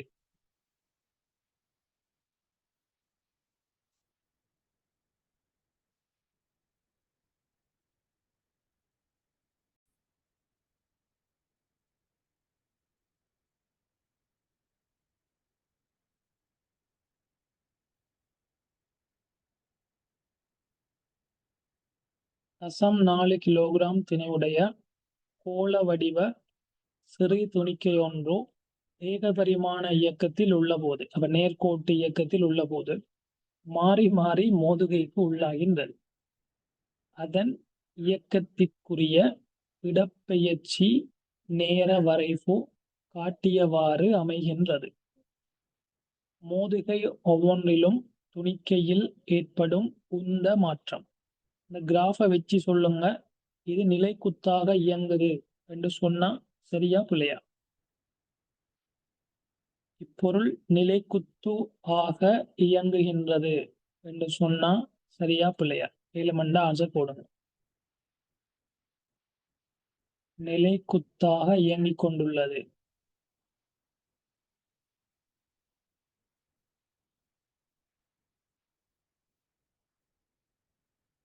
சரி. ஸோ உங்களுக்கு தெரியும் எஸ்டி கிராஃப் தந்திருக்கிறாரு. எஸ்டி கிராஃப்ல படித்திறன் மாறல்ல. எஸ்டி கிராஃப்ல படித்திறன் தான் வேகத்தை தரும். எஸ்டி கிராஃப்ல படித்திறன் மாறல்ல. இந்த வேகம் மாறவில்லை. ஒரு சீரான வேகத்தோட போய் இந்த இடத்துல இடப்பெயர்ச்சி குறைய தொடங்குதுன்னா இந்த இடத்துல வேகம் திசை மாறுது. இந்த இடத்துல வேகம் திசை மாறுது. இந்த இடத்துல வேகம் திசை மாறுது. இதுதான் பொருள். பொருளோட திணிவு தசம் 4 அப்படின்னா இந்த திசையில வந்து மோதி மீண்டும் இந்த திசையில அதே 0.4 கிலோகிராம் வெளியால வருது. கட்டாயம் வேகம் திசை மாறும். என்ன வேகத்தோட மோதினது, என்ன வேகத்தோட தெரிச்சு வெளியால வந்தது என்றத எஸ்டி கிராஃபினுடைய படித்திறன் சொல்லும். படித்திறன் வேகத்தை தரும். அப்ப 2/2 நிலைக்குத்து 2 1 ms - 1. அது மோதின வேகம் 1 ms - 1. அதே மாதிரி இடப்பெயர்ச்சி எப்ப குறையுதோ அதுக்கு பிறகு உள்ள இந்த ஸ்லோப் தான், அதுக்கு பிறகு உள்ள இந்த ஸ்லோப் தான் படித்திறன் மைனஸ். அப்ப திசை எதிர். ஆனா பருமன் அதே 2 அதே 2. இதுவும் ஒன்றுதான் ஒன்றுதான் ஒன்றுதான் ஒன்றுதான். ஸோ அந்த கிராஃப்ல இருந்து நீங்க முடிவெடுக்கலாம். 0.4 கிலோகிராம் என்று சொல்லக்கூடிய ஒரு பொருள் 1 ms - 1 மோதி 1 ms - 1 தெரிக்குது.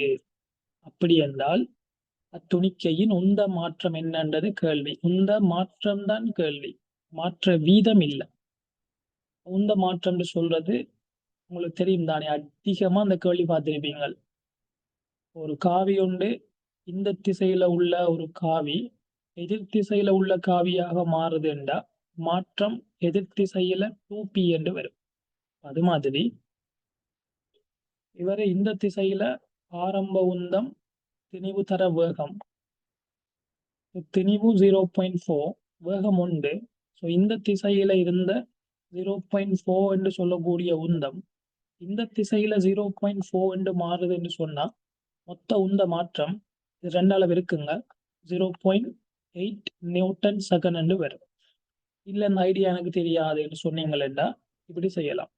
இறுதி உந்தம் சய ஆரம்ப உந்தம். இறுதி உந்தம் 0.4 into 1 சய ஆரம்ப உந்தம் 0.4 into 1. அது இந்த திசை அப்படின்னா நாங்கள் மைனஸ் இன்டு மைனஸ் கூட்டுப்படும். ஸோ இந்த திசையில 0.4 into 1 0.4. Plus minus into minus. So plus போட்டோம் என்றால் இந்த திசையில 0.4 0.8 நியூட்டன் செகண்ட் என்று வரும். ஆனா உங்களோட மனசுல எப்பயும் இந்த ஐடியா நினைவு இருந்தா இது நிறைய இடங்கள்ல உங்களுக்கு ஹெல்ப் பண்ணும். இந்த ஒரு காவி போய் மோதி அதே காவியா தரிக்கும் பொழுது ரெண்டையும் கூட்ட வேணும் என்று நினைவு வச்சு கொள்ளுங்க. நினைவு வைக்காம செய்து பார்க்கலாம். அதெல்லாம் மைண்ட்ல பிக்சடா இருந்தா நிறைய கேள்விகளை ஸ்பீடா செய்யலாம்னு சொல்றேன். அவ்வளவுதான். உங்களோட ஆன்சர் 4th ஆன்சர் வரும். 18 ஒப்பமான கிடைத்தளத்திலுள்ள XY ஆள்கூட்டு தளத்தில் இயங்கும் AB எனும் இரு துணிக்கைகள் மோதுகைக்கு உள்ளாகின்றன. மோதலுக்கு முன்னும் மோதலுக்கு பின்னும் நேர் X அச்சின் வழியேயும் நேர் Y அச்சின் வழியேயும் காணப்படும் உந்தத்தின் கூறுகளின் பருமன்கள் நியூட்டன் செகண்ட் எனும் அலகில் காட்டப்பட்டுள்ள அட்டவணையில் குறிக்கப்பட்டுள்ளது. அட்டவணையில் குறிக்கப்பட்ட AB ஆகியவற்றின் பெருமானங்களை தருவது. அது என்ன சொல்றாருன்னு உங்களுக்கு தெரியும். சொல்ற விஷயம் என்னண்டா, சொல்ல விஷயம் என்னல்ல, ஒரு குறித்த தொகுதியினுடைய எக்ஸ் அச்சு திசையில உள்ள மொத்த உந்தமும் Y அச்சிட நேர் திசையில உள்ள மொத்த உந்தமும் மோதலுக்கு முன்னாடி மோதலுக்கு பிறகு என்ற மாதிரி டேட்டா தந்திருக்கிறார். அந்த டேட்டாவிலிருந்து நாங்கள் B-யையும் A-யையும் கண்டுபிடிக்க வேணும். இது ஒன்றுமே இல்லை. உங்களுக்கு தெரியும், புற விசை தாக்காத விடத்து ஒரு தொகுதியினுடைய மொத்த உந்தம் காக்கப்படும். மொத்த உந்தம் காக்கப்படும். அது எல்லா திசையிலையும் காக்கப்படும். எல்லா திசையிலையும் காக்கப்படும். அது என்ன பொருளாவல் இருக்கட்டும், எனக்கு பிரச்சனை இல்லை. சிஸ்டத்துக்கு ஆரம்பத்துல மொத்தமா இந்த திசையில எவ்வளவு உந்தம் வந்ததோ மோதலுக்கு பின்னரும் அதே திசையில அதே உந்தம் வரத்தான் வேணும். ஆரம்பத்துல நேர் Y திசையில தொகுதியில என்ன உந்தம் இருந்ததோ அதே உந்தம் மோதலுக்கு பின்னரும் வரத்தான் வேணும். ஸோ நாங்கள் ஒன்றும் யோசிக்க தேவையில்லை, சும்மா மனதால சொல்லலாம். எப்படி? நேர் எக்ஸ் அச்சின் வழியே ஒரே பொருள் தானே. இப்ப திணிவை பத்தி நாங்க யோசிக்க தேவையில்லை. ஒரே பொருள் தானே, எப்படியும் திணிவு மாற போறது இல்லை. நேர் எக்ஸ்லையும் மாற போறது இல்லை, நேர் வைலையும் மாற போறது இல்லை. இப்ப கவனிங்க, நேர் எக்ஸ் அச்சின் வழியே அப்படின்னா இந்த திசை இதானே நேர் எக்ஸ். ரைட். மோதலுக்கு முன்னர் ஏபின்னு சொல்லக்கூடிய ரெண்டு பொருள். நேர் எக்ஸ் அச்சின் வழியே சரிதான். இதுல திணிவை பத்தி அவர் கதைக்கல, அவர் உந்தமண்டே சொல்றாரு. எங்களுக்கு வசதியா போயிட்டாரு. உந்தம்னு பாருங்க. ஓகே, உந்தம் திணிவு இல்லாட்டி உந்தம்னு சொன்னா திணிவு தேவையில்லை. MB பெருக்கத்தை பார்ப்போம். ஸோ இந்த திசையில பார்ப்போம். நீங்களே சொல்லுங்க. எனக்கு மோதலுக்கு முன்னுக்கும் இந்த திசையில உள்ள மொத்த உந்தம் என்ன பெருமானமோ மோதலுக்கு பிறகும் இந்த திசையில அதே உந்தம் வரத்தான் வேணும். இதுதான் விஷயம். உந்தம் காக்கப்படும். ரெண்டு தளத்திலையும் காக்கப்படும். மோதலுக்கு முன்னர் எக்ஸ் அச்சிட நேர் திசையில தான் நாங்க பார்க்க போறோம். அப்ப இந்த திசையில -4 ஏனுடையது. சக பி சமன் மோதலுக்கு முன்னர் எக்ஸ் அச்சின் வழியேயான மொத்த உந்தம் உந்த காப்பின்படி மோதலுக்கு பின்னர் எக்ஸ் அச்சின் வழியேயான உந்தம் ஏக்கு 3 பிக்கு 3 அது பிளஸ்லயே இருக்கு. அப்படின்னா 3 + 4 7 -4 + B = 7. B சமன் என்ன? அது இன்னொன்று. சரியா? அதே மாதிரி இந்த திசையில பார்ப்போம். நேர் Y திசையில ஏக்கு 5 உந்தம் ஆரம்ப மொத்த உந்தம் 5, பிக்கு -2. அப்ப எதிர் திசை நாங்க -2 போடுவோம். சமன் மோதலுக்கு பின்னரும் y திசையில மொத்த உந்தம் காக்கப்படத்தான் வேணும். ஏய், அது +2 வருது. அப்ப அப்படியே போடுவோம். அப்ப a சமன் இந்த 2 அங்கால போகுமெண்டா 5 சய 2 3 3ல 2 கழிபடுமெண்டா 1. a சமன் 1. என்ன ஆன்சர்? மூன்றாவது ஆன்சர். சரிதானே? இது சின்ன பபா கேள்வி. சும்மா அட்டவணையும் பெரிய பந்தியும் எழுதி சில பேர் கன்ஃபியூஸ் ஆயிருப்பீங்க. சரிதான். ஓகேவா? நீங்கள் ஒன்றும் யோசிக்க வேண்டாம். y அச்சிலையும் மொத்த உந்தம் காக்கப்படும், x அச்சிலையும் மொத்த உந்தம் காக்கப்படும். y அச்சிட மொத்த உந்தத்தை கண்டுபிடிங்க, x அச்சிட மொத்த உந்தத்தை கண்டுபிடிங்க, ஆன்சர் வரும். இது கஷ்டமாயிரு, சின்ன பபா கேள்வி. என சும்மா இதுல இருந்து நான் சில ஐடியாக்களை சும்மா சொல்றேன். கேள்வியில் ஆன்சர் முடிந்தது. இப்ப நேர் x அச்சின் வழியே உந்தம் -4 a என்ற பொருளுக்கு, அதே மாதிரி நேர் y அச்சின் வழியே உந்தம் +5. அப்ப சும்மா ஒரு கெஸிங்ல சொல்றேன். ஆன்சர் எடுத்தாச்சு. சரிதானே?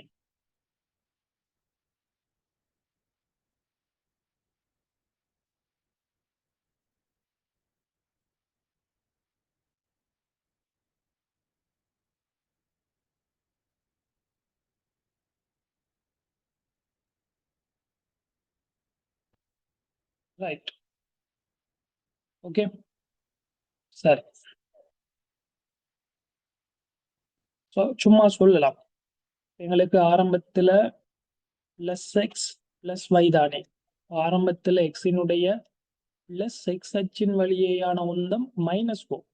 இதான் இந்த எக்ஸ் என்று சொன்னா இந்த திசையில 4, அதே மாதிரி நேர்ல இந்த திசையில 4, நேர் y அச்சின் வழியான உந்தம் 5, இந்த திசையில 5. எங்களோட எக்ஸ் வந்து ஆரம்பத்துல இந்த மாதிரியான ஒரு டிசைன்ல இயங்கி இருக்க வேணும். இதான் எக்ஸ். இந்த திசையில எக்ஸ் இயங்கி இருக்க வேணும். சரியா? அதே மாதிரி y பார்ப்போம். அதே மாதிரி y. இது என்ன மாதிரியான ஒரு கேள்வின்னு சொன்னா, திசைகளை தராம சும்மா ஒரு ஆள்கூறுல காட்டி போட்டு நீங்க கூறு பிரிச்சு எக்ஸ் அச்சு y அச்சுல உந்தங்களை கண்டு நீங்க சோல்வ் பண்ண வேண்டிய வேலைய அவரே ஒரு ஸ்டெப்பை குறைச்சி அவரே எக்ஸ் அச்சுல உள்ள உந்தம் y அச்சுல உள்ள உந்தத்தை எல்லாம் கண்டுபிடிச்சு தந்து உங்களை இன்னும் சிம்பிளிஃபை பண்ணி கூட்டிக் கொண்டு வராரு. சரிதான். சரி, இந்த y என்ற பொருளை பார்ப்போம். பி என்ற பொருளை, அதே பி என்ற பொருள். பி என்ற பொருளை பார்ப்போம். பில எக்ஸ் அச்சின் வழியேயான உந்தம் மோதலுக்கு முன்னர் பி, அது எங்களுக்கு தெரியாது. சரிதானே? அது எனக்கு தெரியாது. எங்காலையாண்டு தெரியாது, இருக்கட்டும். ஆனால் y அச்சின் வழியேயான உந்தம் -2. சரிதானே? இப்படி வந்து ரெண்டும் மோதணுமெண்டா இவர விளையுள் இங்கால பக்கம். ஸோ நல்லா யோசிச்சு பாருங்க. இங்க பி இருக்குது, இங்க ஒரு வேகம். எக்ஸ் அச்சிட திசையிலான வேகம் இந்த திசையில இருந்திருந்தால், எக்ஸ் என்ற பொருள் இங்க இருந்திருந்தால் மோதல் நடக்க வாய்ப்பு இருக்கு. சரிதானே? எஸ், அதைத்தான் சொல்றேன். இப்ப நான் ஒன்று கேள்வியோட ஆன்சர் முடிந்தது.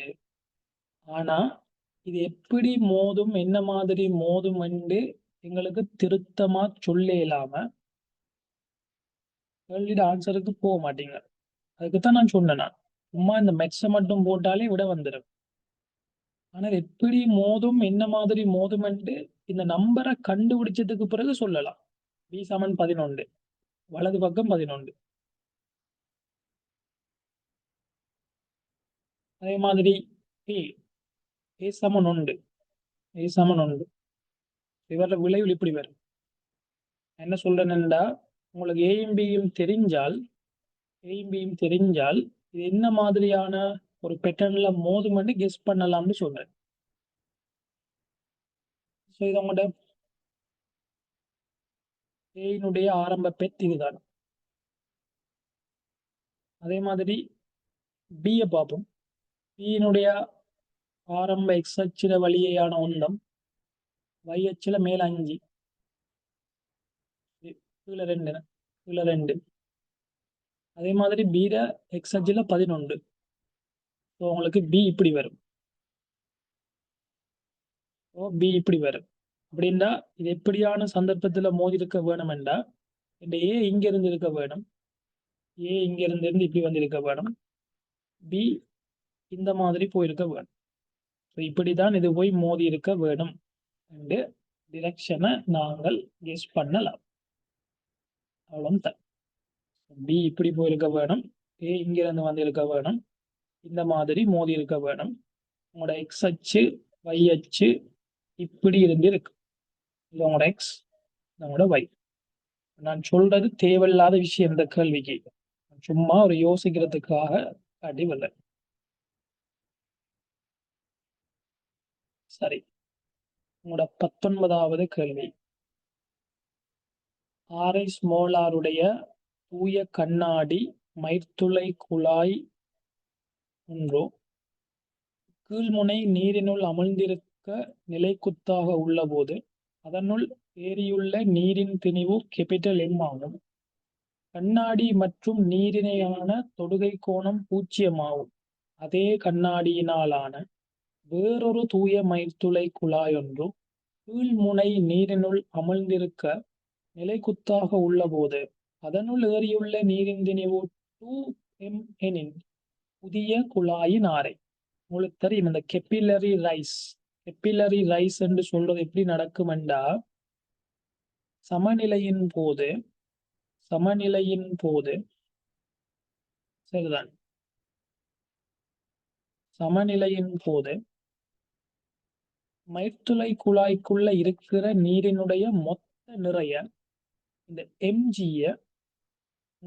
மேற்பரப்பு இழுவிசைகள் சமன் செய்யும்.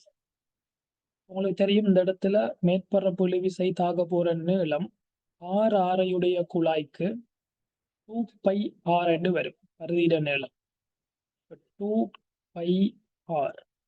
இது பரிதியினுடைய நீளம் 2πr இன்டு மேற்பரப்பு இழுவிசை t. ஸோ இவ்வளவு விசையும் உங்களுக்கு மேற்பரப்பின் வழியே தாக்கும். இதுல கவனிங்க, நிலைக்குத்து விசையை நாம பார்க்க வேணும். நிலைக்குத்து விசையை பார்க்க வேணும்னு சொன்னா தொடுகை கோணம் உங்களுக்கு தெரிய வேணும். அவரே சொல்றாரு தொடுகை கோணம் 0 என்று. தொடுகை கோணம் 0 என்று. அப்படின்னா இந்த திரவ மேற்பரப்பு இப்படி வரும். சரியா, அரைவட்டம் என்ற ஷேப்ல வரும். அரைவட்டம் என்ற ஷேப்ல வந்தால் சரியா அவங்களோட மேற்பரப்பு இழுவிசை நிலைக்குத்தா மேலதாக்கும். டிரெக்டா மேற்பரப்பு இழுவிசையே mgயை சமன் செய்யும். சரிதானே? ரைட். குறித்த திரவத்துக்கு பை மாறாது, ஜி மாறாது, டி மாறாது. ஆனா உள்ளுக்கு ஏறியுள்ள நீர்ற திணிவும் 2 மடங்கு கூடுதுன்னு சொன்னா கட்டாயம் மயிர்த்துளை குழாயினுடைய ஆரையும் 2 மடங்கால கூடத்தான் வேணும். உங்களுக்கு தேர்ட் ஆன்சர் வரும். தொடுகை கோணம் 90 பாகை என்றபடியினால நாங்கள் இந்த கேள்வியை தொடுகை கோணம் 0 என்றபடியினால இந்த கேள்வி இலகுவா செய்யலாம். தொடுகை கோணம் ஒரு 30 பாகை என்று சொன்னாலும் இதான் விட. ஆனா அந்த இடத்துல நீங்கள் cos 30 பெருக்க வேண்டி வரும். உங்களுக்கு அந்த கொசைன் பிரச்சனை வராமலே டிரெக்டா நீங்க செய்யற மாதிரி உங்களுக்கு அந்த நம்பர் போடப்பட்டுள்ளது. இப்பயும் தூய நீருக்கும் கண்ணாடிக்குமான தொடுகை கோணம் 0 எல்லாருக்கும் தெரியும். சரிதான், அது எல்லாருக்கும் தெரிஞ்சிருக்கிற முடிவுதான்.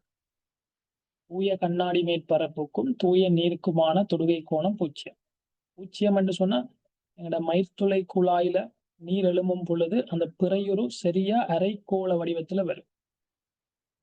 சரி,